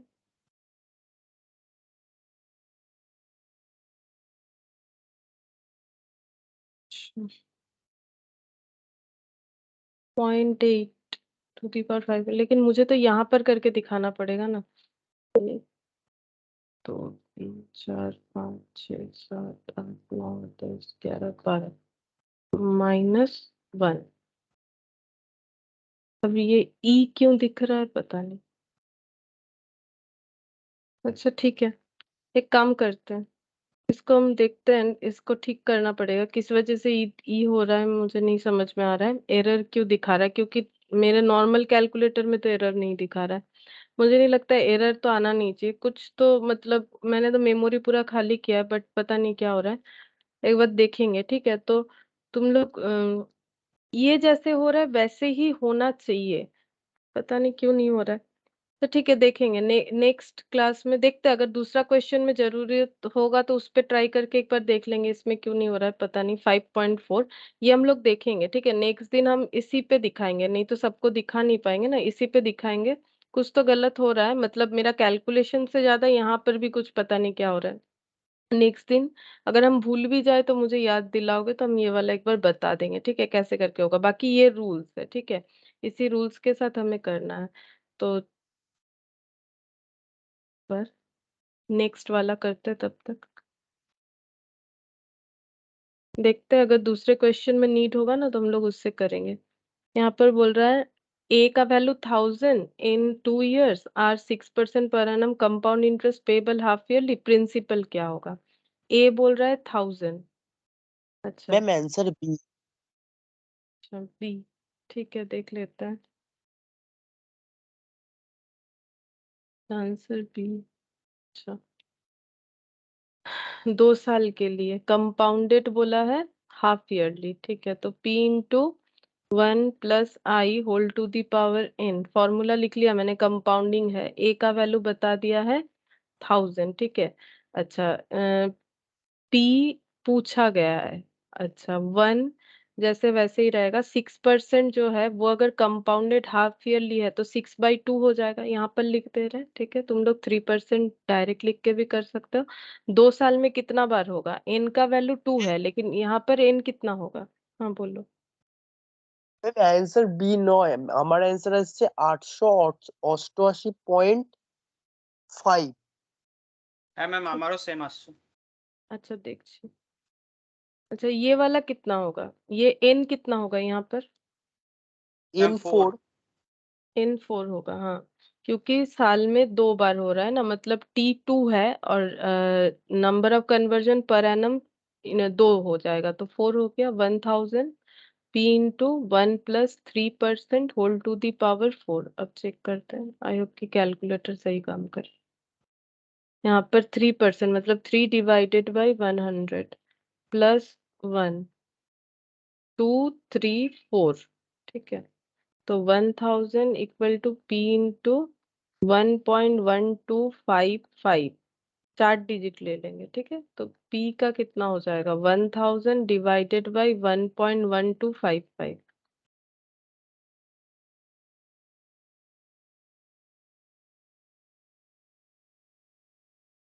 मेरा तो इतना आ रहा है 888। 888 हाँ मैम पॉइंट, यही आ रहा है। हाँ वो ठीक है, 888 ही होगा, ठीक है। फिफ्थ का आंसर डी होगा। 888 पॉइंट जितना भी आ रहा है उतना लिख देंगे, 49, ठीक है। तो ये आंसर डी होगा, फिफ्थ का डी होगा। ये आ रहा है, सही हुआ है। बट मैम फिफ्थ का ए बता रहा है। हाँ वो गलत है, 688 नहीं होगा, ठीक है, वो गलत दिया हुआ है, ओके मैम। उसको भी सही कर लो।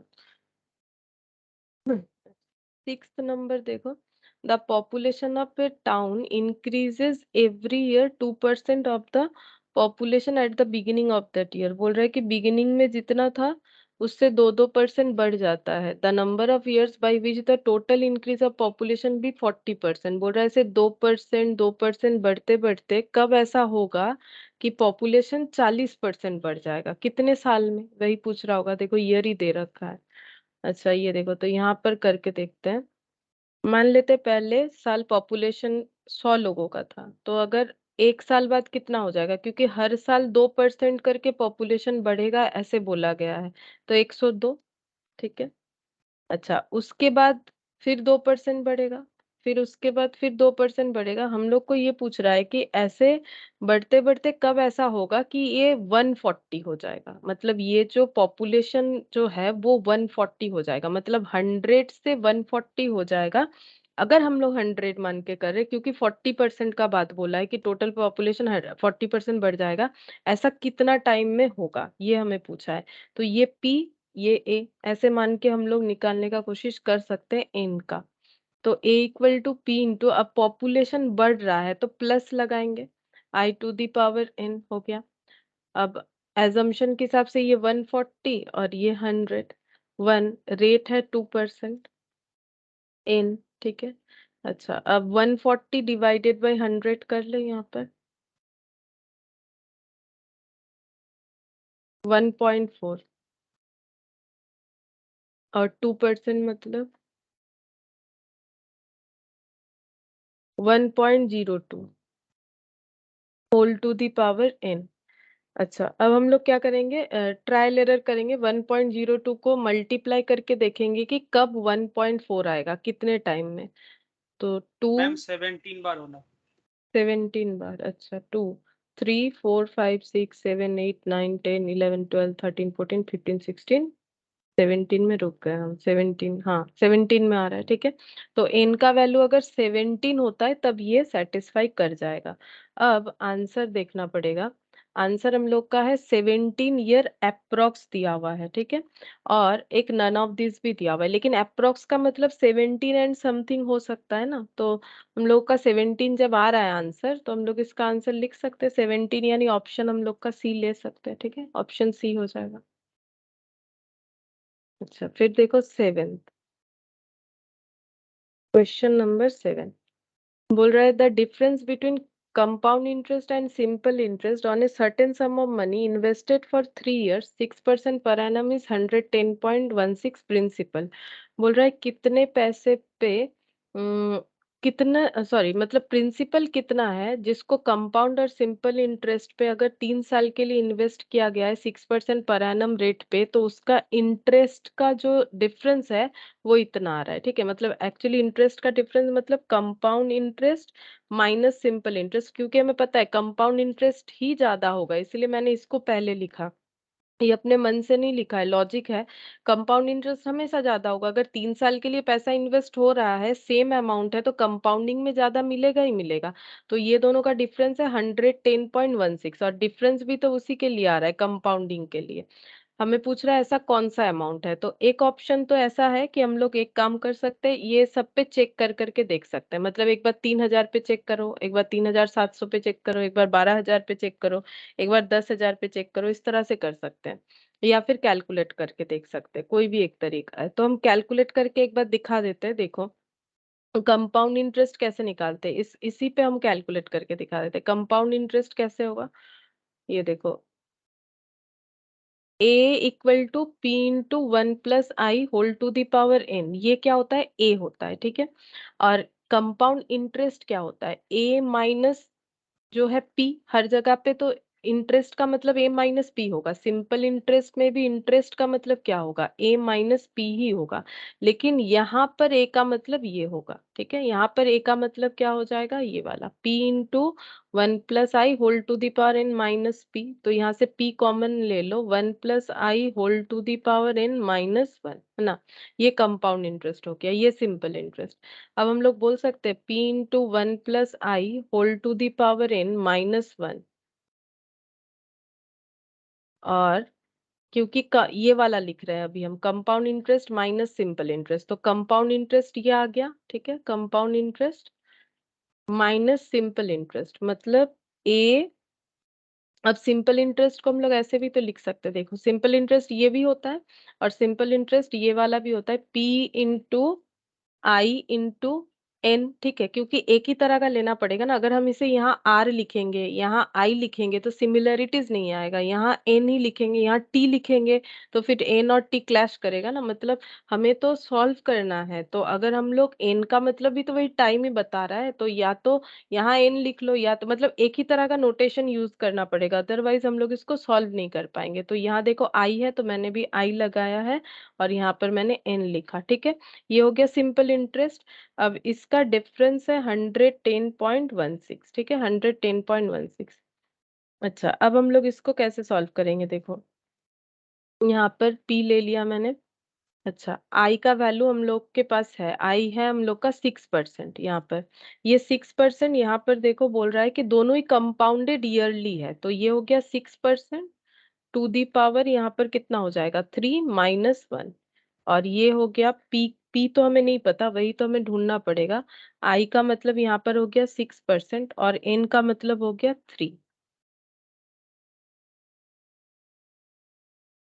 ठीक है। अच्छा, अब इसको सॉल्व करके देख सकते हैं।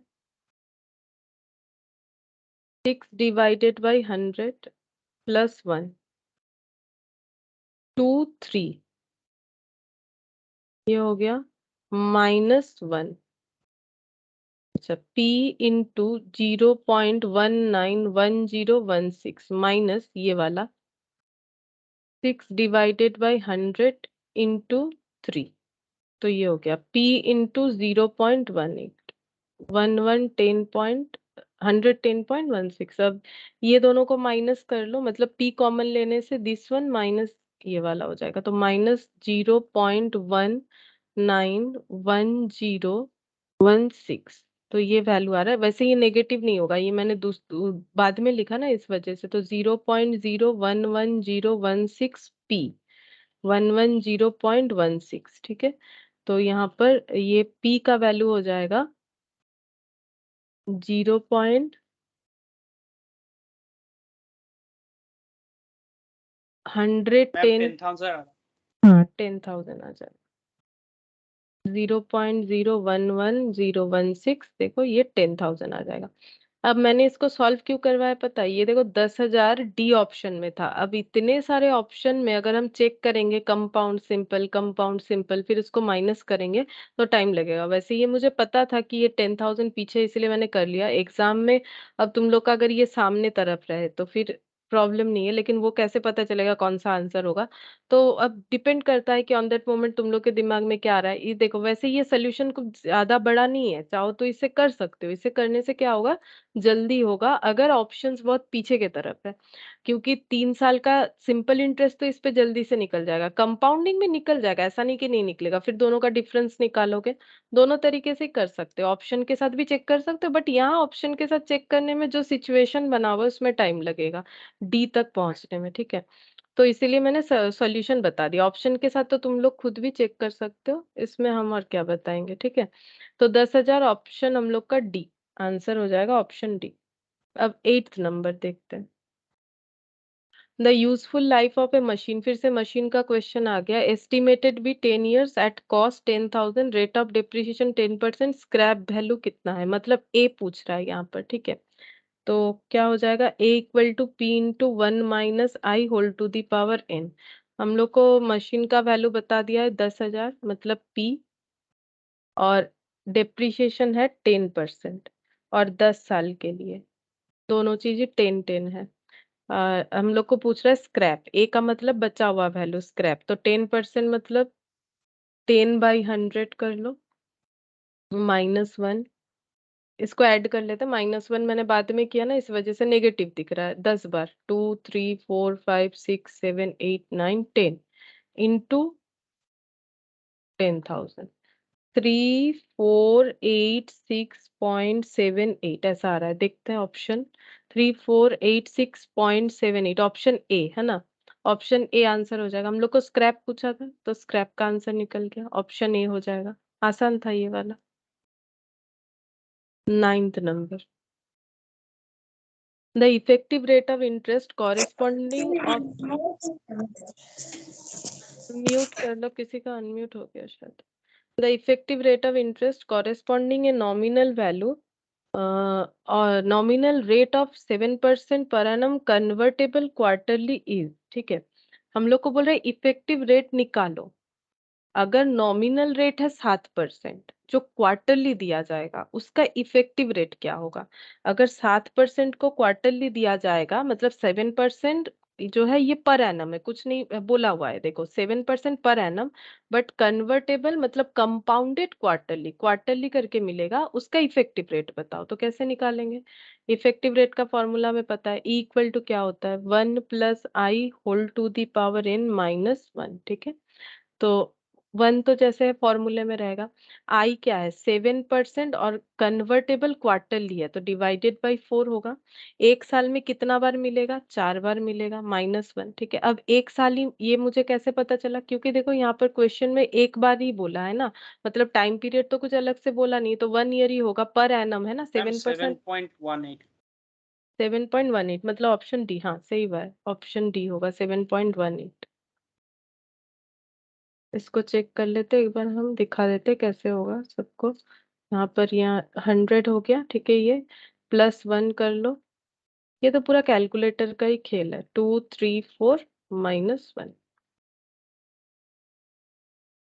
इंटू 100, 7.18। कैलकुलेट करने से ही पता चल जाएगा, 7.18%, ऑप्शन डी। अच्छा, फिर देखो क्वेश्चन नंबर 10।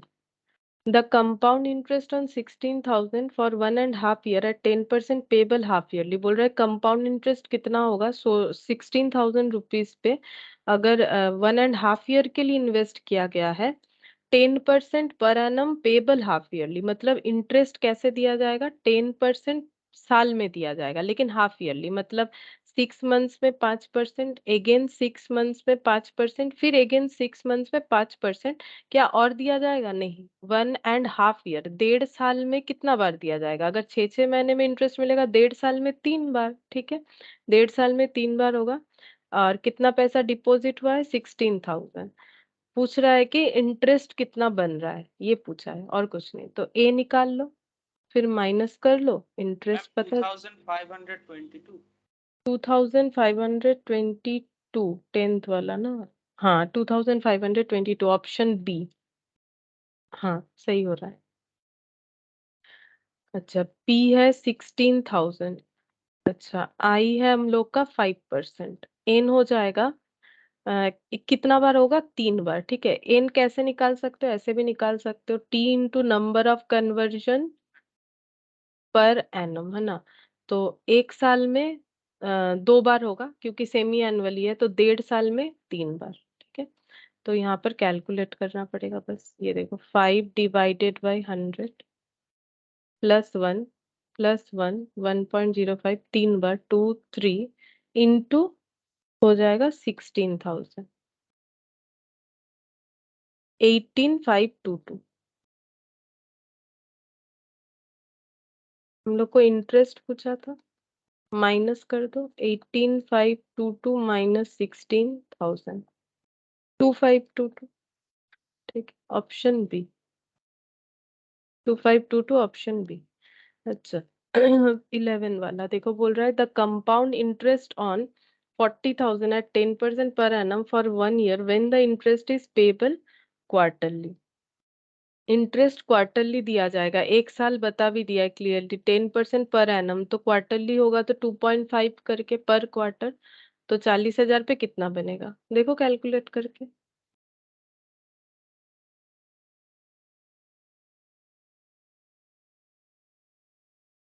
इसका देखो 10% पर एनम, तो क्वार्टरली कितना होगा, पहले क्वार्टर में 2.5%, फिर 2.5%, फिर 2.5%, फिर 2.5%, ऐसे करके मिलेगा।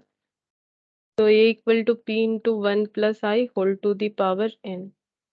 तो कितना पैसा डिपॉजिट हो रहा है, 40,000, रेट ऑफ इंटरेस्ट 2.5%, और एक साल में कितना बार होगा, 4 बार मिलेगा इंटरेस्ट। तो 4152.51, हाँ ऑप्शन सी के साथ जा रहा है, हाँ सही हुआ है। 2.5 डिवाइडेड बाई 100 प्लस 1, ठीक है। अच्छा अब इसको कितना बार मल्टीप्लाई करना है, 4 बार, 2 3 4 इंटू 40,000। 44 ऐसा आ रहा है मेरा, 44 सही आया, 4415, हाँ ठीक तो आ रहा है। 44,152.51, देखो 4415, हाँ 51। अब हम लोग यहाँ पर लिखेंगे इंटरेस्ट। इंटरेस्ट कितना हो जाएगा, माइनस कर दो 40,000। 44,152.51 माइनस कर लो 40,000, तो यहाँ पर हो जाएगा 4152.51, ये हो जाएगा, ठीक है। तो ये आंसर हम लोग का ऑप्शन सी के साथ जा रहा है, चेक करके देख लो एक बार। 4152.51, 4152.51, option C. Question number 12, the difference between compound interest and simple interest on 24,400 for 2 years at 5% per annum is, पूछ रहा है। अच्छा तो हम लोग इसको चेक कर लेते हैं ना। ये देखो सिंपल इंटरेस्ट कितना हो जाएगा, सिंपल इंटरेस्ट PRTP कितना है 2400, 2 साल के लिए बोल रहा है। PRT, R मतलब 5% यहाँ पर, तो ये कितना हो जाएगा चेक करें। 2400 इंटू 5% इंटू 2, तो 240 रुपए हो गए। अच्छा और यहाँ पर यही वाला अगर कंपाउंड इंटरेस्ट में मिले, कंपाउंड इंटरेस्ट में, तो कंपाउंड इंटरेस्ट कैसे निकालेंगे, A माइनस पी करके। A कैसे हो जाएगा, P into 1+I whole to the power N और माइनस P, ठीक है। तो हम लोग P कितना है 2400, 1+I। अब कंपाउंडिंग कैसे होगा, वो भी ईयरली होगा, ठीक है, ईयर में एक बार, तो 5/6 होगा, मतलब डिफरेंस, हाँ 6, ऑप्शन डी हो जाएगा, सही हुआ है। अच्छा ये हम लोग का 2 साल के लिए -2400, तो पहले हम लोग इसको कैलकुलेट कर लेंगे, ठीक है। तो यहाँ पर 5 divided by 100 plus 1 into 2400, 2646 minus 2400, तो यहाँ पर आ रहा है 246। हम लोग को ये दोनों का डिफरेंस पूछा था, तो डिफरेंस हो जाएगा, difference between simple interest and compound interest 246 minus 240, 6 rupees, option D, option D हो जाएगा, ठीक है। क्वेश्चन नंबर 13,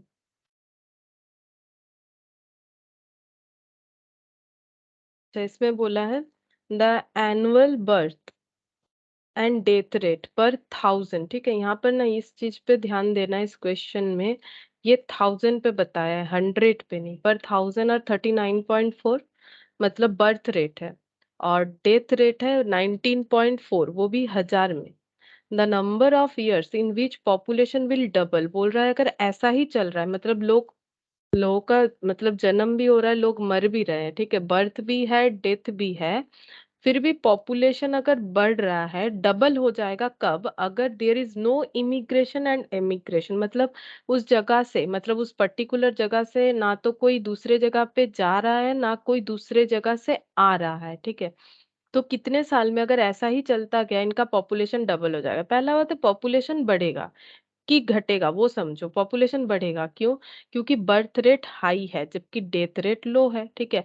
अगर हम लोग बर्थ और डेथ को नेट भी कर देते हैं तो भी बर्थ रेट ही ज्यादा दिखेगा, मतलब ये देखो यहाँ पर दिखाते हैं, बर्थ का मतलब होता है पॉपुलेशन बढ़ना, डेथ का मतलब हो जाएगा पॉपुलेशन का घटना। तो इससे हमें पता चलेगा, ये दोनों को एडजस्ट करने से पता चलेगा नेट हमारा क्या हो रहा है, इंक्रीज हो रहा है कि डिक्रीज हो रहा है, ठीक है। तो बर्थ यहाँ पर बोला है 1000 लोगों में 39.4 और डेथ है 1000 में 19.4, ठीक है। तो यहाँ पर इसका अगर हम लोग नेट करें तो ये कितना हो जाएगा 0, ये 20 हो गया, ठीक है। तो ये 20 कितने में हो रहा है, आउट ऑफ 1000, है ना। ये नेट करके आ रहा है, नेट इंक्रीज, ये क्या आ गया, नेट इंक्रीज इतना हो रहा है पर 1000, ठीक है, 1000 में, क्योंकि ये सब 1000 का डेटा है, 1000 में इतना, 1000 में इतना, ऐसा क्वेश्चन हमें बता रहा है।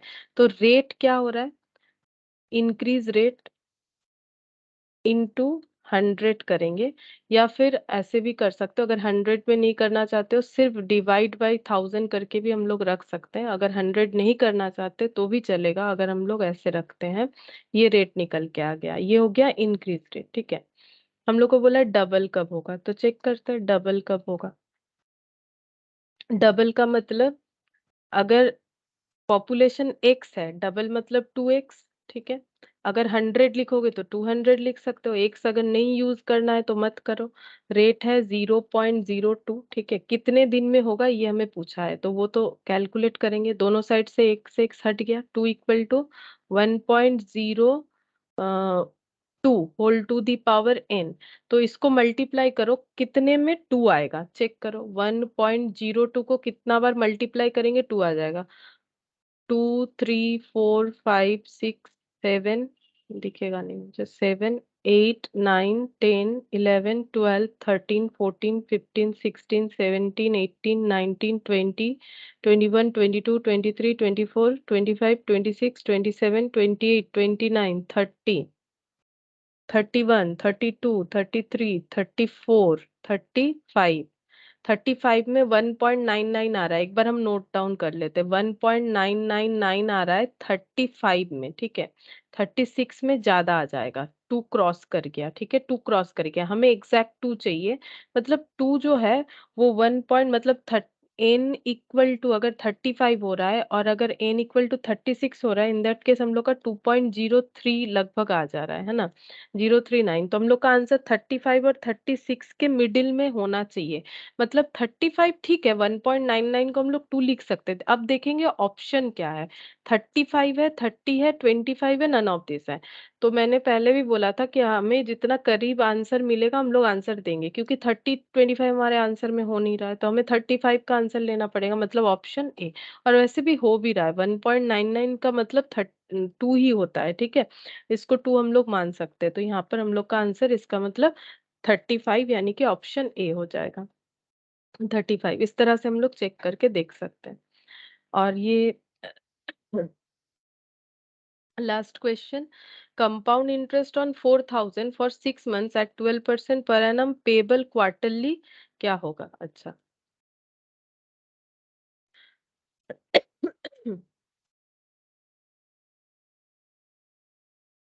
a equal to p into 1 plus i whole to the power n।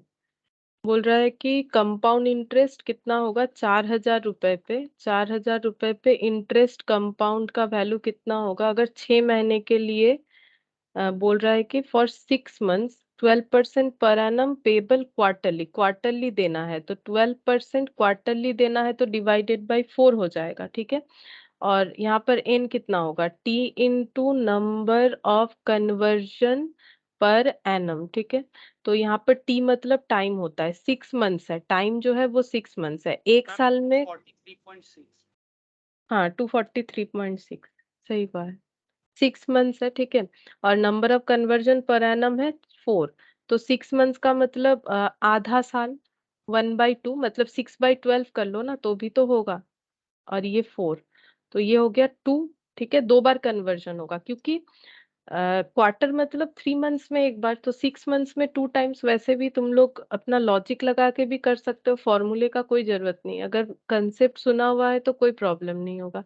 तो ये हो गया 3%, तो 3 divided by 100 plus 1, 2 bar multiply कर लो इंटू 4000, 420, 4243.6, ठीक है। तो इंटरेस्ट हो जाएगा 243.6 माइनस करने से, ठीक है।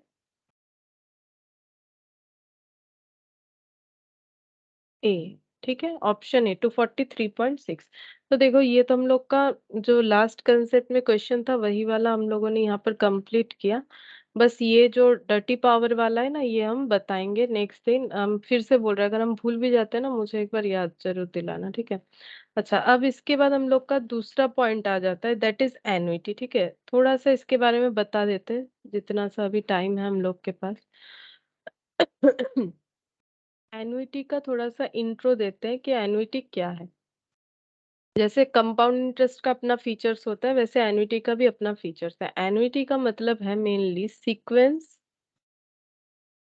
ऑफ पेमेंट और रिसिप्ट, ठीक है, पेमेंट और रिसिप्ट। सीक्वेंस में अगर हम लोग कुछ पेमेंट कर रहे हैं या कुछ पैसा रिसिप्ट कर रहे हैं, ठीक है, तो उससे पैसा ले रहे हैं, तो उसे बोला जाता है एन्युटी। सीक्वेंस में मतलब कैसे समझेंगे कि सीक्वेंस है कि नहीं है? तो सीक्वेंस का क्राइटेरिया क्या है? पीरियोडिक पेमेंट होना चाहिए। पीरियोडिक पेमेंट या रिसिप्ट, हम एक बार पेमेंट ही लिख रहे हैं, बार बार ऑब्लिक दे के फिर से रिसिप्ट लिखें? अच्छा चलो लिख ही देते हैं, पेमेंट या फिर रिसिप्ट, ठीक है। अब ये कैसे होना चाहिए? या तो मंथली हम लोग किसी को पेमेंट कर रहे हैं या किसी से पैसा ले रहे हैं, या फिर ईयरली ले रहे हैं, ये भी हो सकता है, या फिर क्वार्टरली। पीरियोडिक होना चाहिए, ऐसा नहीं है कि आज ली मतलब मतलब मंथली ले रहे हैं फिर अचानक से क्वार्टरली ले रहे हैं, ऐसा नहीं होगा। और अमाउंट भी सेम होना चाहिए, फॉर सेम अमाउंट, ठीक है। रेगुलरली, कोई ब्रेक नहीं चलेगा। जिस इंटरवल का सोचा गया है, चाहे वो ईयरली हो, मंथली हो, क्वार्टरली हो, वही चलते रहना चाहिए। For a specific period of time, और इसका एक टाइम लिमिट होना चाहिए। मतलब जैसे कि जो पेमेंट है वो हो सकता है 5 साल के लिए है, 6 साल के लिए, जैसे मान लो इंस्टॉलमेंट, ठीक है। जैसे मतलब ईएमआई होता है ना, ईएमआई जैसे होता है उसका हम लोग एग्जांपल ले सकते हैं। जैसे हम लोग मान लो कोई चीज खरीद रहे हैं ईएमआई में, लाइक लैपटॉप खरीद सकते हैं, और मान लो जैसे एक्वागार्ड वगैरह खरीद सकते हैं, एसी वगैरह खरीद सकते हैं, ठीक है। तो कुछ भी अगर खरीद रहे हो, टीवी खरीद रहे हो, ठीक है, मान लो टीवी वगैरह खरीद रहे हो, तो अगर ईएमआई में खरीदते हो तो तुम लोग देखोगे कि ईएमआई कैसा कैसा होता है। ईएमआई का फुल फॉर्म ही ये होता है, ईएमआई का मतलब होता है इक्वेटेड, ये मंथली होता है। ईएमआई का इक्वेटेड मंथली इंस्टॉलमेंट, ठीक है, इक्वेटेड मंथली इंस्टॉलमेंट। इक्वेटेड का मतलब क्या हो गया? इक्वल, ठीक है, मतलब सेम अमाउंट। मंथली मतलब एक पीरियोडिक टाइम, और इंस्टॉलमेंट मतलब इंस्टॉलमेंट में दे रहा है, मतलब एक गैप में। मंथली मतलब हर मंथ में एक पर्टिकुलर डेट पे हमें पेमेंट करना होता है, दैट इज कॉल्ड ईएमआई, ठीक है। तो ये जो ईएमआई है, इक्वेटेड मंथली इंस्टॉलमेंट, ये भी वन टाइप ऑफ क्या हो गया हम लोग का? एन्युटी हो गया, क्योंकि इसमें हम लोग सेम अमाउंट रेगुलरली हमें देना पड़ेगा। ईएमआई फेल करने से नहीं होता है, ठीक है। ऐसा नहीं कि फेल करने से फिर उस पे पेनल्टी वगैरह लग जाता है, वो बात अलग है, लेकिन कंसेप्ट समझो कि ये भी एक तरह का एन्युटी है, क्योंकि इसमें हमारा टर्म कंडीशन यही लगता है कि हम लोग सेम अमाउंट रेगुलरली, एक मतलब जैसे मान लो अगर हमारा लोन 1 साल चलेगा, जैसे होम लोन वगैरह भी हो सकता है, तो 1 साल के लिए हम लोग दे रहे, होम लोन जैसे 20 साल हो सकता है, 25 साल हो सकता है, ठीक है। तो पीरियोडिक वे पे हम लोग दे रहे हैं, और स्पेसिफिक टाइम के लिए होगा। जैसे मैंने बोला होम लोन 20 साल का अगर किसी ने लिया है तो 20 साल, एक टाइम पीरियड होना चाहिए। जैसे अगर किसी ने मान लो कुछ मोबाइल खरीदा है ईएमआई में, तो वो उसका भी एक टाइम लिमिट होगा ना, कि मोबाइल का लोन जो है 1 साल के लिए, 6 महीने के लिए, जैसा जिसने सोचा है। तो इसको बोला जाता है हम लोग का एनुइटी, ठीक है। एनुइटी का मतलब अगर हम लोग पीरियोडिक पेमेंट या रिसिप्ट कर रहे हैं, सेम अमाउंट करते जा रहे हैं, रेगुलरली कर रहे हैं विदाउट एनी ब्रेक, तो उसको हम लोग बोलते हैं, और स्पेसिफिक टाइम पीरियड के लिए इसे हम लोग बोलते हैं एनुइटी, ठीक है। अब एनुइटी जो है वो दो तरह का होता है, टाइप्स ऑफ एनुइटी। एनुइटी दो तरह का होता है, annuity regular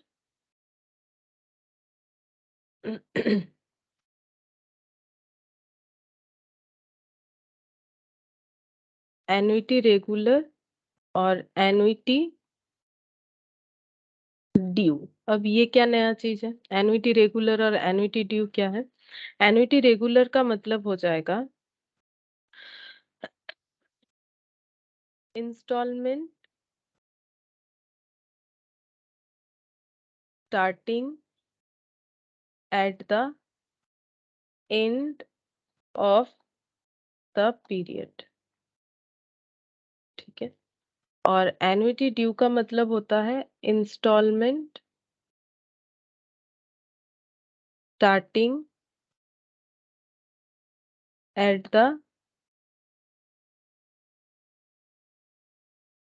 beginning of the period, that is immediately।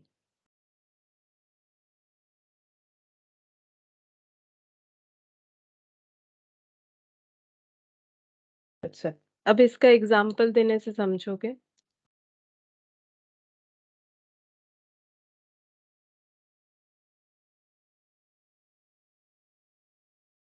Generally used for loan, ठीक है।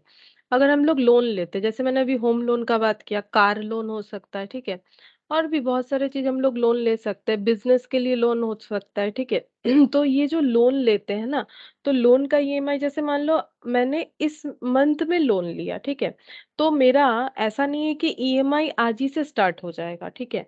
ईएमआई नेक्स्ट मंथ से स्टार्ट होता है। वैसे तुम लोग ऑनलाइन पे भी कोई भी चीज लोन में लेके देखो, ईएमआई में लेके देखो, जिस मंथ में तुम लोग ले रहे हो ना, उस मंथ में तुम लोगों का जो है ईएमआई स्टार्ट नहीं होगा उसके बाद से। क्यों? देखो, अगर हमारे पास उतना, पहला बात है, देखो जब भी हम लोग कोई भी चीज ईएमआई में लेने जाते हैं, कभी कभी हम लोग को कुछ डाउन पेमेंट भी करना पड़ता है। अगर उसके बाद हमें ईएमआई में चीज खरीदना है, अगर हमारे पास पैसे का फैसिलिटी होता, हम लोग ईएमआई क्यों भरते, ठीक है। क्योंकि ईएमआई में कभी देखो, अभी नो कॉस्ट ईएमआई भी होता है, लेकिन नॉर्मली हमें इंटरेस्ट भरना पड़ता है ना ईएमआई में।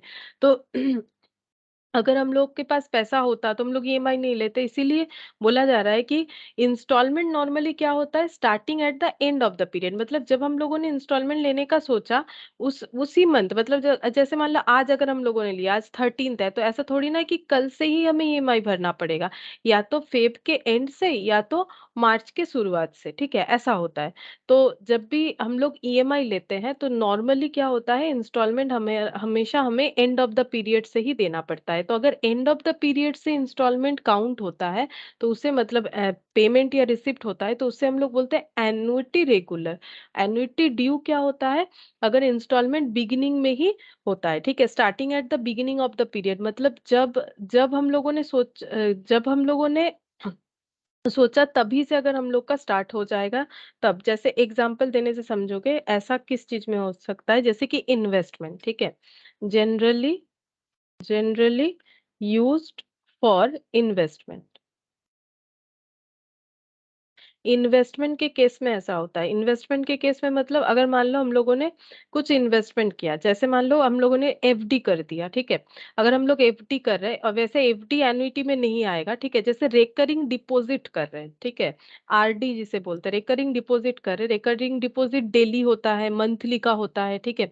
तो हम लोग क्या कर सकते हैं, मंथली एक अमाउंट मान लो 100 रुपए, अलग अलग आरडी हो सकता है, 100 रुपए से भी स्टार्ट होता है, उससे कम का भी होता है, 50 रुपए का भी होता है, 200 रुपए का भी होता है, ठीक है। तो मान लो एक आरडी है 100 रुपए का, ठीक है, मतलब हम लोग मंथली 100 रुपए करके जमा करेंगे। तो हम लोग जब सोच रहे हैं इन्वेस्टमेंट करना है, तो तभी से हमें उस पे जो है पेमेंट करना स्टार्ट करना पड़ेगा, जब से हम लोग वो स्कीम में आ जाएंगे। लेकिन अगर हम लोग इंस्टॉलमेंट का देखें तो ऐसा नहीं है, आज खरीद लिया तो आज ही से इंस्टॉलमेंट नहीं देना है, ने मतलब पीरियड के एंड से हमें देना पड़ेगा, ठीक है, starting at the end of the period. लेकिन ये बिगिनिंग ऑफ द पीरियड से ही हमें देना पड़ता है, ठीक है। अब इसका कुछ एग्जाम्पल्स लिखवा देते हैं। एग्जाम्पल्स ऑफ एनुइटी लिखवाएंगे पहले, ठीक है। तो यहाँ पर एनुइटी का एग्जाम्पल लिखने का जगह नहीं है, ये तो मैंने टाइप्स लिखवा दिया, यहाँ पर लिखते हैं एग्जाम्पल ऑफ एनुइटी।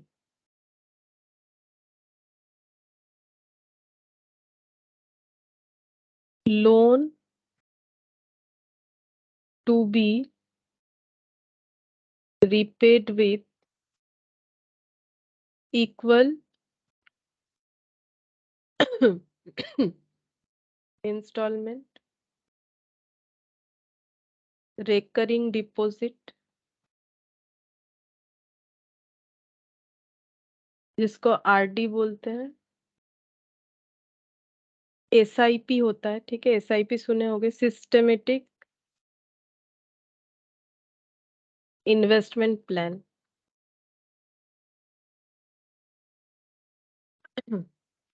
में क्या होता है, हमें मंथली एक अमाउंट जो है जितना हम लोग इन्वेस्टमेंट प्लान लेके चल रहे हैं उसके हिसाब से हमें पेमेंट करते जाना पड़ता है, ठीक है।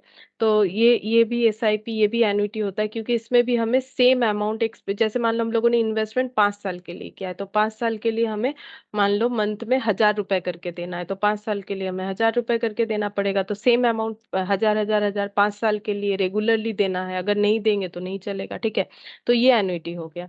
अब एन्युटी और जो मतलब कैश फ्लो है, मतलब जो सिंगल कैश फ्लो है उसमें एक डिफरेंस देखो।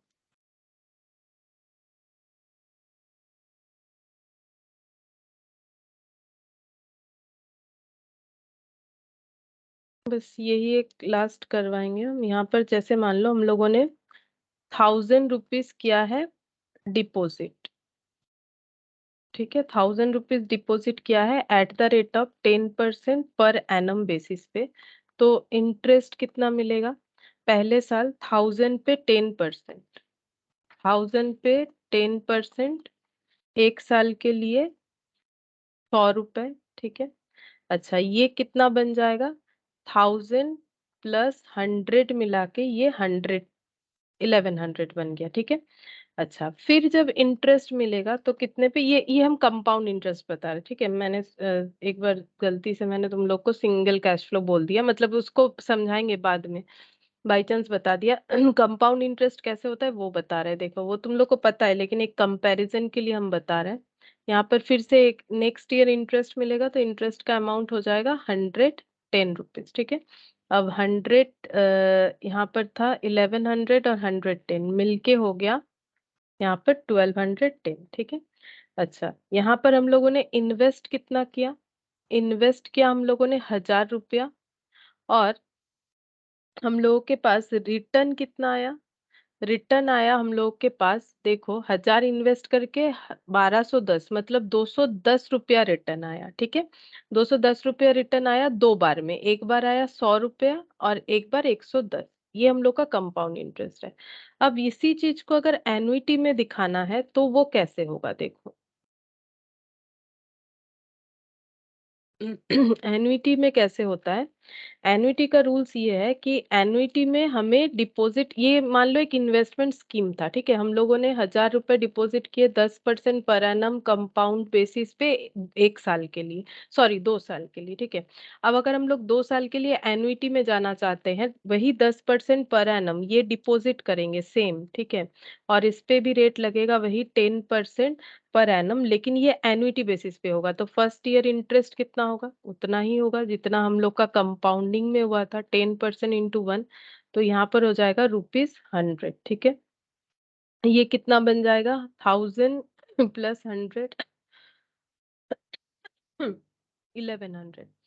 अब एन्युटी हमें क्या बोल रहा है? हमें रिकरिंग, मतलब हमें क्या करना है, सेम अमाउंट रेगुलरली डिपॉजिट करते जाना है, ठीक है। ये देखो पीरियोडिक पेमेंट करना है, मतलब हमें हर साल, ये एक साल बाद फिर हमें 1,000 रुपए देना पड़ेगा, तब जाके वो एन्युटी कहलाएगा। मतलब यहाँ पर पॉइंट टू बी नोटेड क्या होगा, हम लोग यहाँ पर फिर से 1,000 रुपए डिपॉजिट करेंगे, हमारा टोटल बनेगा 2,100। अब नेक्स्ट इंटरेस्ट जो है हम लोग का इस पे मिलेगा 2,100 पे, रेट जैसा है वैसा ही रहेगा, रेट में कोई लेना देना नहीं है। यहाँ पर हो जाएगा 210, तो टोटल बन गया 2,100 था, और 210 तो 2,310, ठीक है, 2,310। तो हम लोगों ने इन्वेस्ट कितना किया? इस केस में हम लोगों ने इन्वेस्ट कितना किया और रिटर्न कितना आया? ये बताओ मुझे। रिटर्न तो बता दोगे ये दोनों का डिफरेंस देख के, लेकिन मुझे इन्वेस्ट कितना किया वो बताओ, रिटर्न भी मुझे बताओ। इन्वेस्ट कितना किया इस स्कीम में, हम लोगों ने इन्वेस्ट कितना किया, बता सकते हो? ये वाला जो स्कीम है इसमें हम लोगों ने इन्वेस्ट कितना किया, बोलो। कितना इन्वेस्ट किया हम लोगों ने ये वाले स्कीम में, कितना इन्वेस्ट किया? 1,000 रुपए पहले डिपॉजिट किया, फिर देखो 1,000 रुपए डिपॉजिट किया। यहाँ पर मुझे बताओ कि हम लोगों ने टोटल इन्वेस्ट कितना किया है, इसमें कितना टोटल इन्वेस्ट किया था? 1,000। उसी पे इंटरेस्ट पाते गए। यहाँ पर इसमें 1000 2000 हम लोगों ने 2000 इन्वेस्ट किया, तभी एन्युटी का फर्क समझ में आएगा। एक बार 1000 दिया फिर 1000 दिया, तभी तो होता है पीरियोडिक पेमेंट। तो यहाँ पर हम लोगों का सेम अमाउंट हम लोगों ने 2 बार पेमेंट किया, साल भर में किया।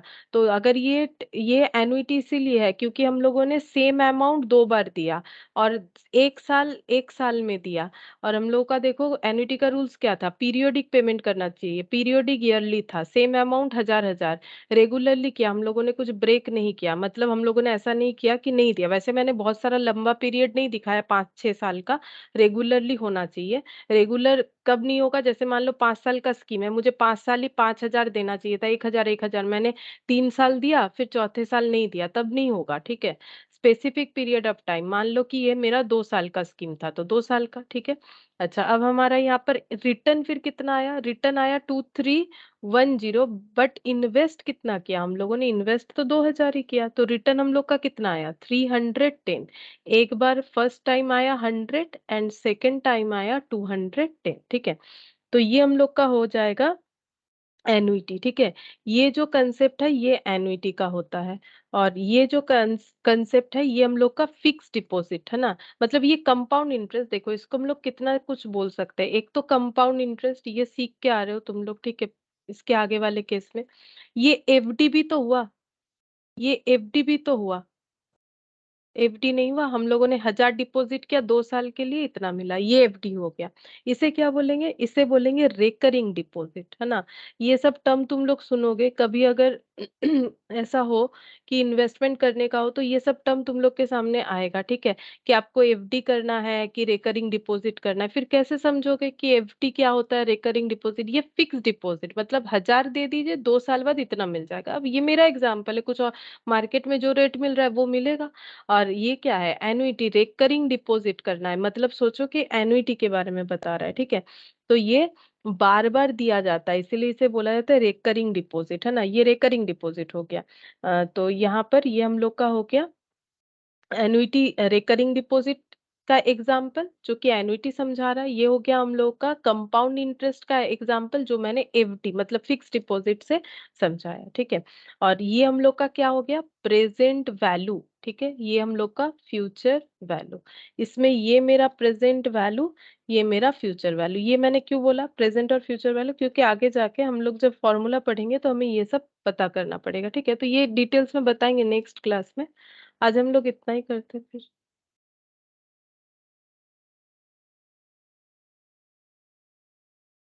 Thank you.